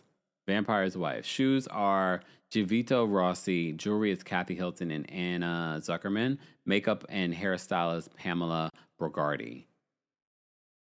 All right. Kathy celebrated her birthday the day the reunion was filmed, so naturally she wanted her ensemble to reflect. She said, I'm going for something that's shiny and happy. Okay. I wanted to wear something I could sit in and be comfortable. Comfort comes first. You look very comfortable.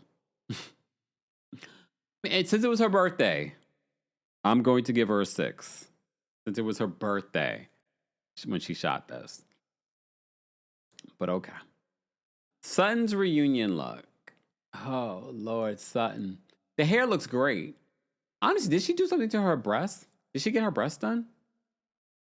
Did she get her breasts done? It looks like she might have got her breasts done, right? Is that what I'm noticing here? I don't think Sutton looks bad. I think this peach color looks good on her. Her hair looks stiff, but on point. Okay. Jersey Girl says nightgown comfortable. That's what Kathy was giving. I will say Sutton's look is a little nightgownish a little bit, but I like this color against her skin. I think she looks good. I like her hair. Who did everything? Let's see. Her dress is Paul Otto. Shoes are Dolce & Gabbana. Jewelry is Statement. Necklace, a collaborative piece by Kate McCall Design and SWD Jewelry. One-of-a-kind ring, SW, okay, who cares? Hair, makeup artist was Brian Mendez. Hairstylist was Melissa Brom Arevalo. The Georgia native opted for a silky peach gown that channeled the ethereal princess with calm presence. Sutton explained, I love that my dress is upcycled from another dress, so that is very exciting for me. It is in my wheelhouse for what I do, my business, so that was fun to work with the designer on that. I think she looks good. It's probably the best she's probably looked in a long time at a reunion. Right? Don't y'all agree? Look at some of her other reunion looks. This is probably the best she's looked. Did she get her breasts done? Right, she did. And that's one of the things. Honestly, that's some good work because I feel like people have been very critical of her body. People are terrible, but I feel like this. If she did that, or maybe it's a broad thing, I don't know. Okay, how would you guys rate her look? I'm gonna give it an 8.5.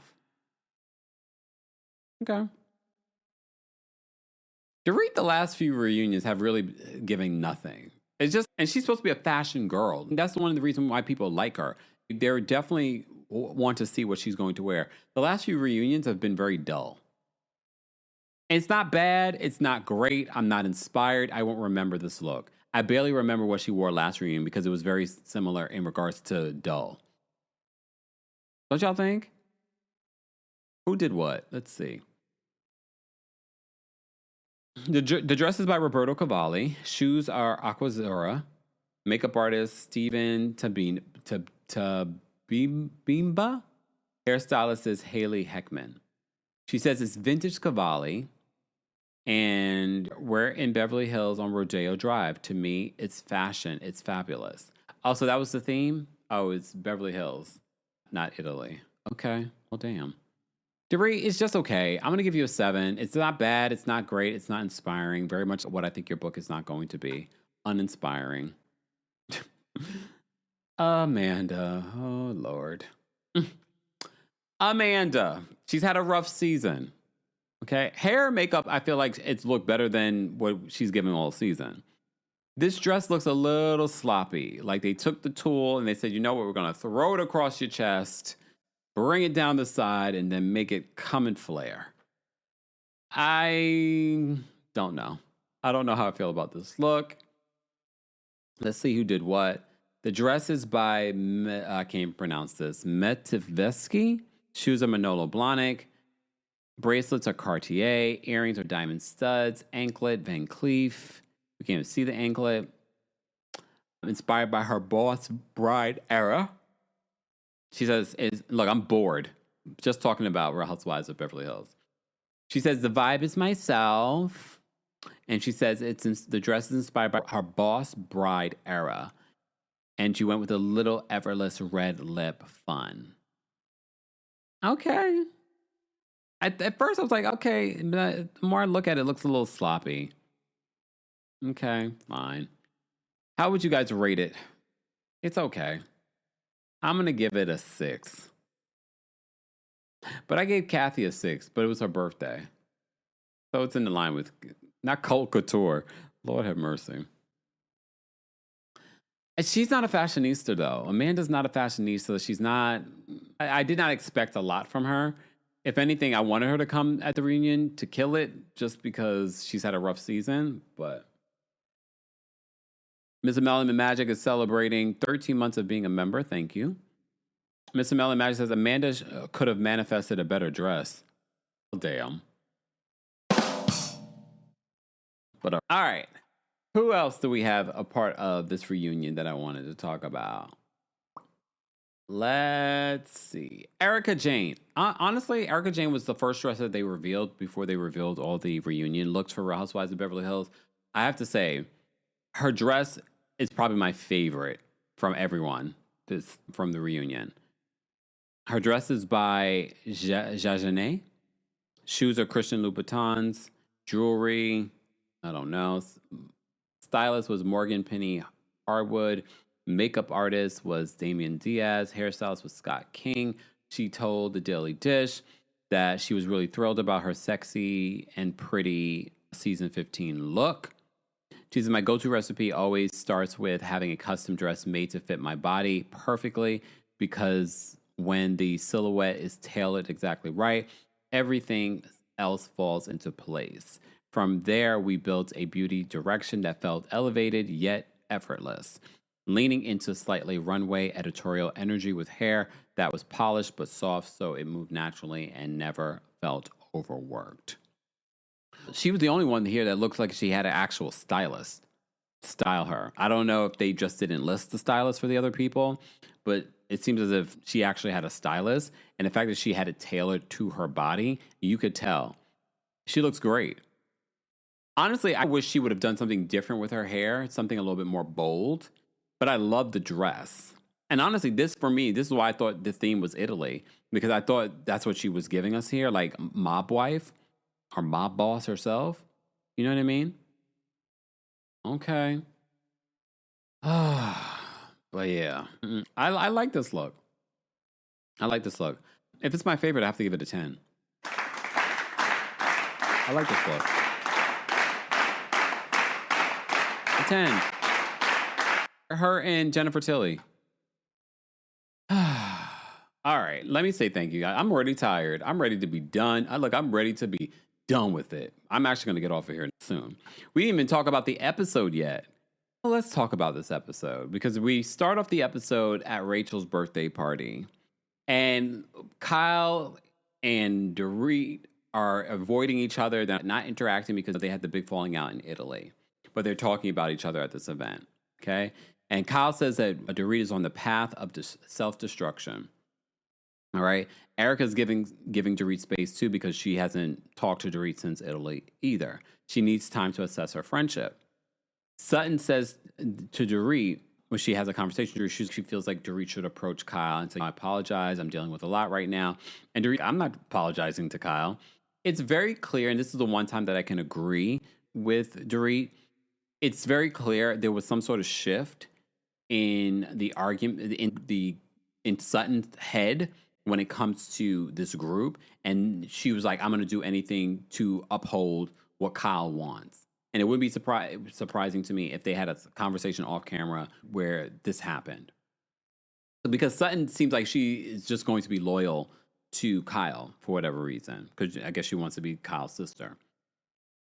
Sutton feels, because Rachel Zoe comes over and basically shuts down the conversation. She's, guys, you're just going to have fun, have a party. And that's when Dorit walks away. But all of a sudden, Sutton's in her feelings. She's like, my feelings are hurt. She just basically walked away from our conversation. She's just done with me. And I'm thinking to myself, Sutton, you're being dramatic. It wasn't that deep. If anyone that you should be more upset at, it should be Rachel Zoe, because she interfered with the conversation. She's the one who cut off the conversation. SW says, why would Doritos apologize? I agree with that. Speaking of the minute you said Doritos, I was like, oh, I haven't had Doritos in a very long time. Now I'm going to go get me a Dorito. Thank you, Janelle. Because by the time, after talking about all of everything that we've talked about today, I'm like tired now. I don't want to talk about Beverly Hills. Janelle says, God bless you, Kempire. The things you do for us by recapping a boring show. You are making Real Housewives of Beverly Hills sound remotely interesting. Well, thank you. I'm trying. So I won't dwell too long. There we go. So Sutton gets in her feelings because she feels like Dorit just walked away from the conversation. I don't understand why Sutton all of a sudden, but this is Sutton's behavior. Sutton will randomly get in her feelings, get upset, and you're like, huh? Like, why are you upset? So she says to Kyle, I'm leaving. And then Kyle, you can't leave. This is Kyle being a producer. Come and talk to me. Let's film a scene, basically. Come and talk to me. Okay? Hold on. We have more breaking news. Let me just put it to the side before we move on with Beverly Hills. Let me see. Oh, yep. I see that we got the official cast for RHOP. We'll get to that in a second. Basically, everything that we said. All right. I'll get back to that. Let me just continue talking about Beverly Hills. We got a lot of breaking news today. Lord have mercy. All right. So Natalie's doing the splits. That's the only thing. Poor Natalie. Some of you are going to be like, who's Natalie? Natalie was one of the official friend ofs. Rachel brought her on the show, or at least she came through Rachel. So she's on the dance floor at Rachel's party doing splits. Yes, I know Kyle normally does the splits, but Natalie needs to have a moment. So she's doing the splits. So Sutton's inside talking with Kyle, talking about her conversation with Dorit, and she's really upset, and she basically cut me off and blah, blah, blah. Whatever. So Rachel, at the end of her birthday party, says, I hate my birthday. I absolutely hate my birthday. Anyone feels like this is forced? Her keeping saying, I hate my birthday, but she throws a birthday party for herself. Okay, we get it. You hate your birthday. Jennifer Tilly jumps into the pool. Then Rachel's son jumps into the pool. I did not expect that, but I was like, here we go. RC says, Natalie's a little troublemaker. Now she's a little troublemaker. But okay. Let's move on from there. Let's get to, so Sutton FaceTimes with her mother, Reba. She FaceTimes with her mother, Reba. And I have to say, this was probably like my favorite part of the episode. No matter how you feel about Reba, her being a mess and saying what's on her mind is actually entertaining. Probably the most entertaining thing that happened in this episode. So Sutton complains about her relationship with Dorit. And Reba says Dorit might not realize how she's coming across because of everything that she's going through. Remember, Reba is a therapist. So I feel like this was Sutton having a therapy session with her mom. Reba asks Sutton if she feels like Sutton says that her feelings were hurt by what Dorit did. And Sutton's mother, Reba, says, wait, are you that shallow in regards to her feelings? And Sutton just, what? So Sutton says that Dorit is writing her memoir, and Reba says, oh, please. Oh, please. That's what she says about her writing a book. We feel the same. We see a scene last week of Dorit filming, but also doing her photo shoot, and the book is not even done. Now you're having a launch party for the photo shoot of the book that's not done? A book that no one's going to read? We're not going to see her book at the top of the bestsellers list. Just saying. At least not at the top. I can't promise if it will make the bestsellers list. Maybe if it's a slow week. Maybe PK will buy a bunch. All right. Reba says, oh, please. Sutton talks about she's having this book photo launch party, basically because the memoir is not even written yet. So Sutton then talks about, because her storyline is that she has an empty nest. Her youngest son has gone off to college, and she's like feeling a little bit lonely because the kids aren't home. So she asks her mom, when will the fun start about being home alone? And she says, in about 5 years. And she's 5 years? In about 5 years, that's when it will start being fun. She's a Virgo. I think she'll be fine. I think she's playing this up for a storyline. Virgos, they're alone time. I don't think she's lonely. I do believe that there is a level of empty nest syndrome that will happen to anyone that has a bunch of kids at home and then they're all graduating and leaving. But Virgo's like their alone time. She will be fine. I think she's playing this up as her storyline. Virgos, speak out, please. Thank you. Yes, Dorit had a launch party for the photo of her book, the cover. All right, so Erica and Rachel have a conversation about what's going on between Erica and Dorit. Rachel says she didn't see the issue. She doesn't see an issue with Dorit shopping like the rest of the group because we all shop. Rachel says that everyone needs their own financial independence. Here's the thing, though. Didn't her husband or soon-to-be ex-husband, weren't they intermingled when it comes to business? I feel like there's going to be an issue over the separation of their assets. But she makes it seem like there isn't going to be an issue because she says she's financially independent. Yes, she's made her own money, but wasn't he a part of the company? Unless she's going to buy him out and everything will be hunky-dory. I don't know. Maybe they had a post-nup. I don't know. But I just feel like, is it going to be? Because I feel like your husband was very much involved in your business. But okay. So Erica says she doesn't know if she's going to Dorit's book photo launch party. Okay? And it's already setting us up as Rachel saying, if you don't go, it's going to be a thing. And Erica knows it's going to be a thing.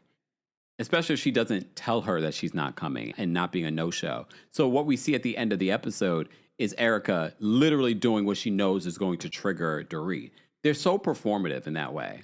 Because why wouldn't you just send her a text and be like, I think we still have a lot going on. I don't think it's right for me to come. But instead, it's going to be triggering to her. And you still do it anyway.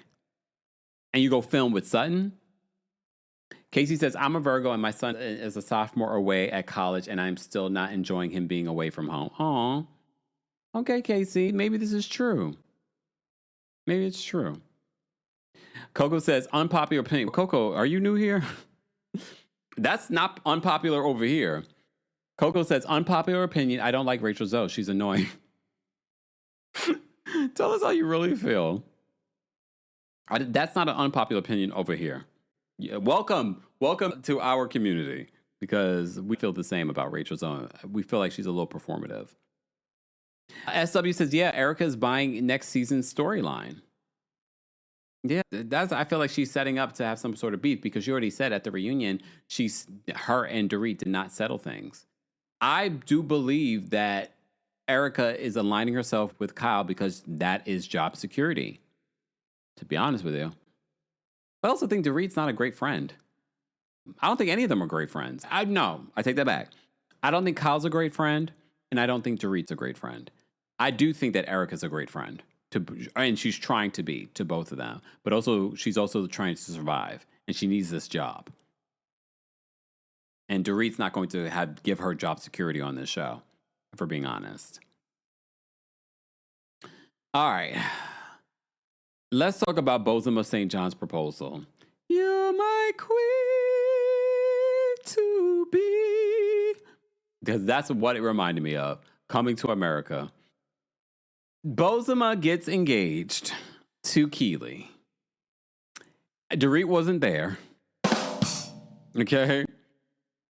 And something about this felt so performative. Everything about Boz and Keely's relationship feels so performative.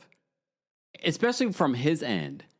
So she's supposed to be going out to a dinner with just her and her daughter, but it's a surprise when they go to the back and her family, her friends, his family is there, his mom is there, and he's up there looking like straight out of Coming to America. I don't know about that outfit.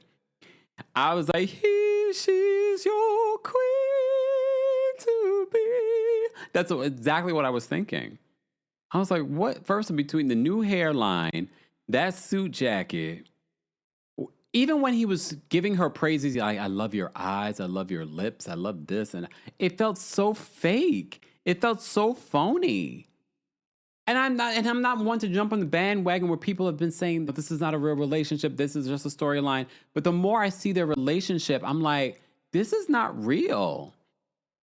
And I told you when she first came on the show, I said, I'm a little wary of someone that has marketing experience doing reality television because they're going to be very self-aware of their brand and how they are depicted on this show.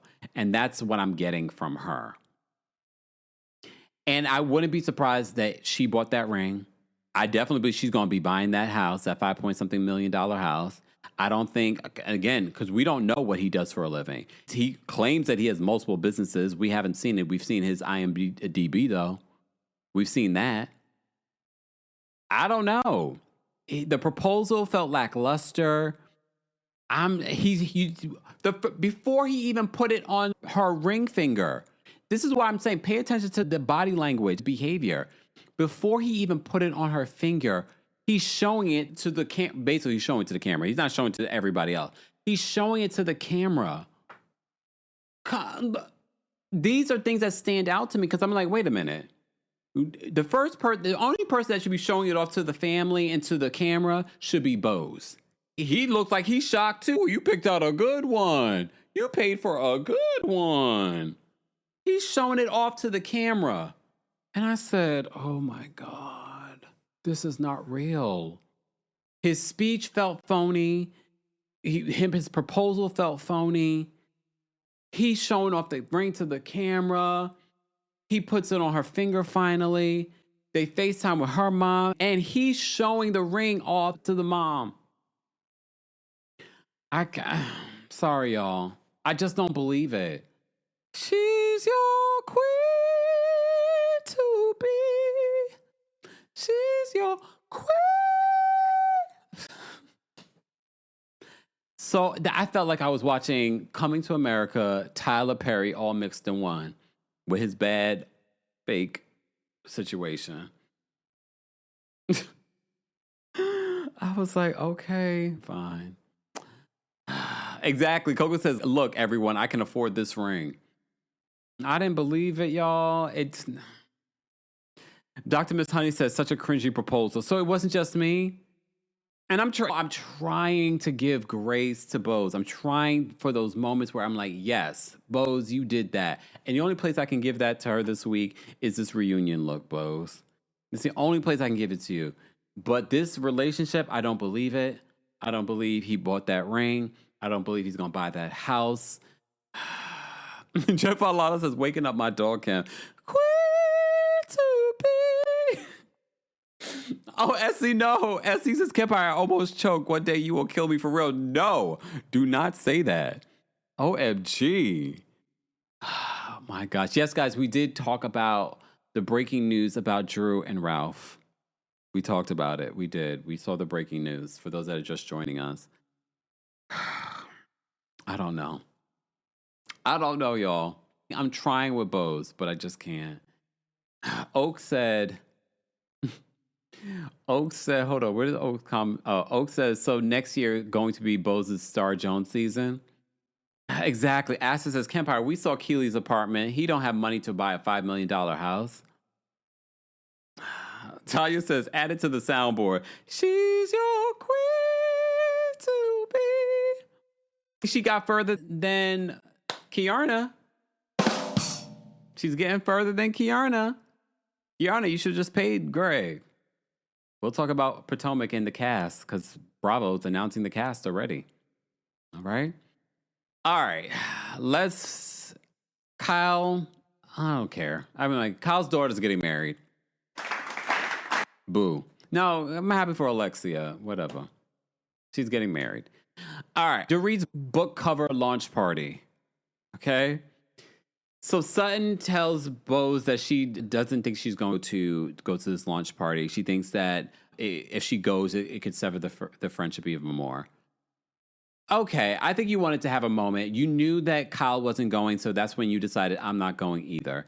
You going to the book launch party actually could have probably helped your friendship with Dorit, but you're not interested in a friendship with Dorit. You're more interested in a friendship with Kyle. You even chose Kyle over an actual friend, which was Garcelle. Okay. So Dorit said that she had a full career in fashion before she met PK, and she gave all of that up for him and the kids, blah, blah, blah. So I guess that's what she'll be talking about in her memoir. All right.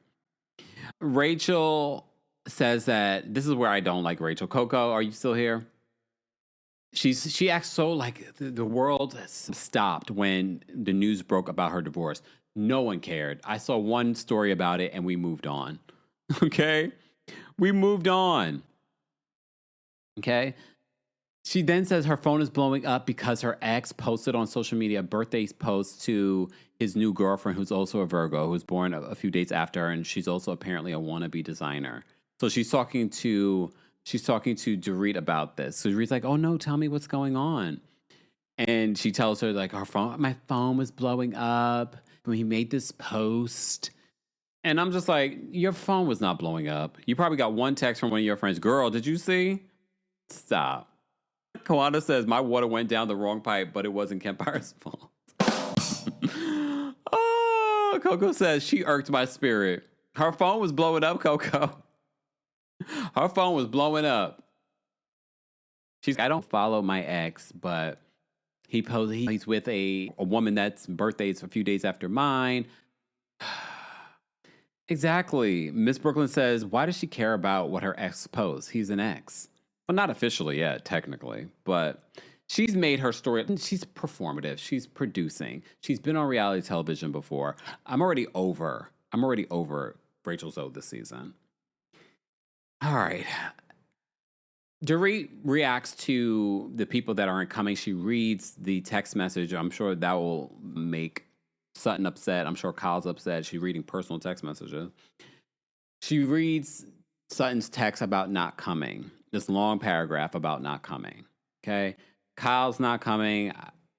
She already got messages. Natalie's sick, so she's not coming. Erica, instead of going to this event, goes to Sutton's house. But when she gets to Sutton's house, Sutton said that she wasn't expecting Erica. Okay, whatever. You all get call times. So Erica goes to Sutton's house instead of going to the event. And she, at this particular point, the event's starting, and she has not reached out to Dorit about not coming. And then they give us a big to be continued. She's your queen to be. Okay. And that was the episode. Okay, maybe this is as bad as New York. That was the episode, y'all.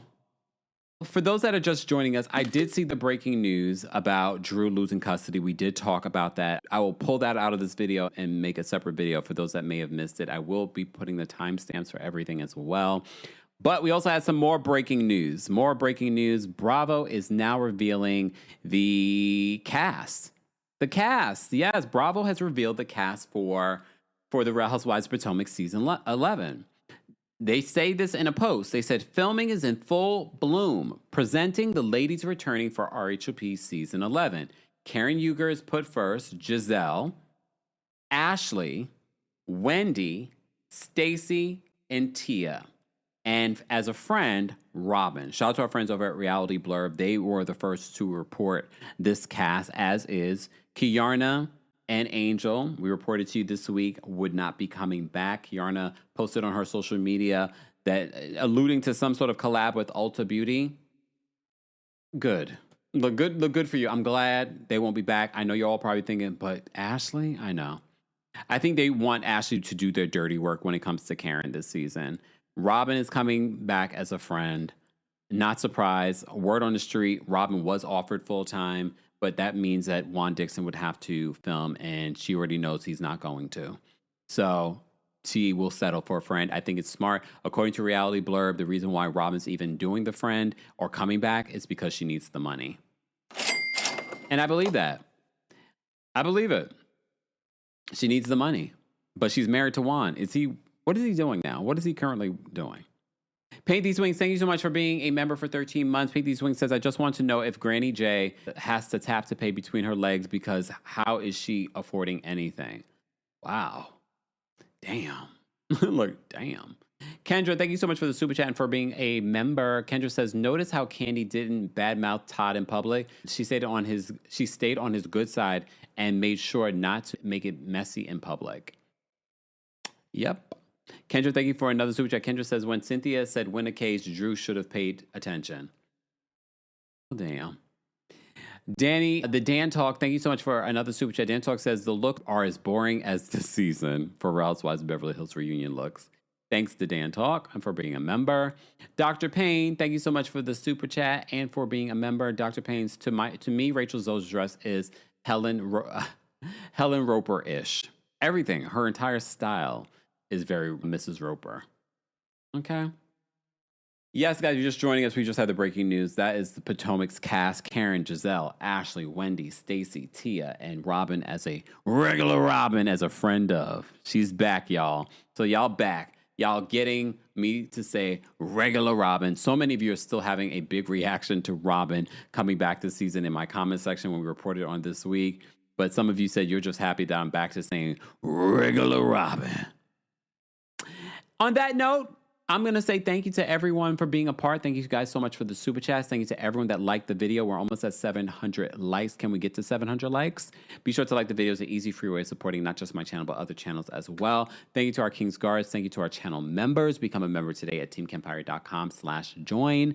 Thank you to our subscribers, those of you that are here during the live chat. We appreciate you.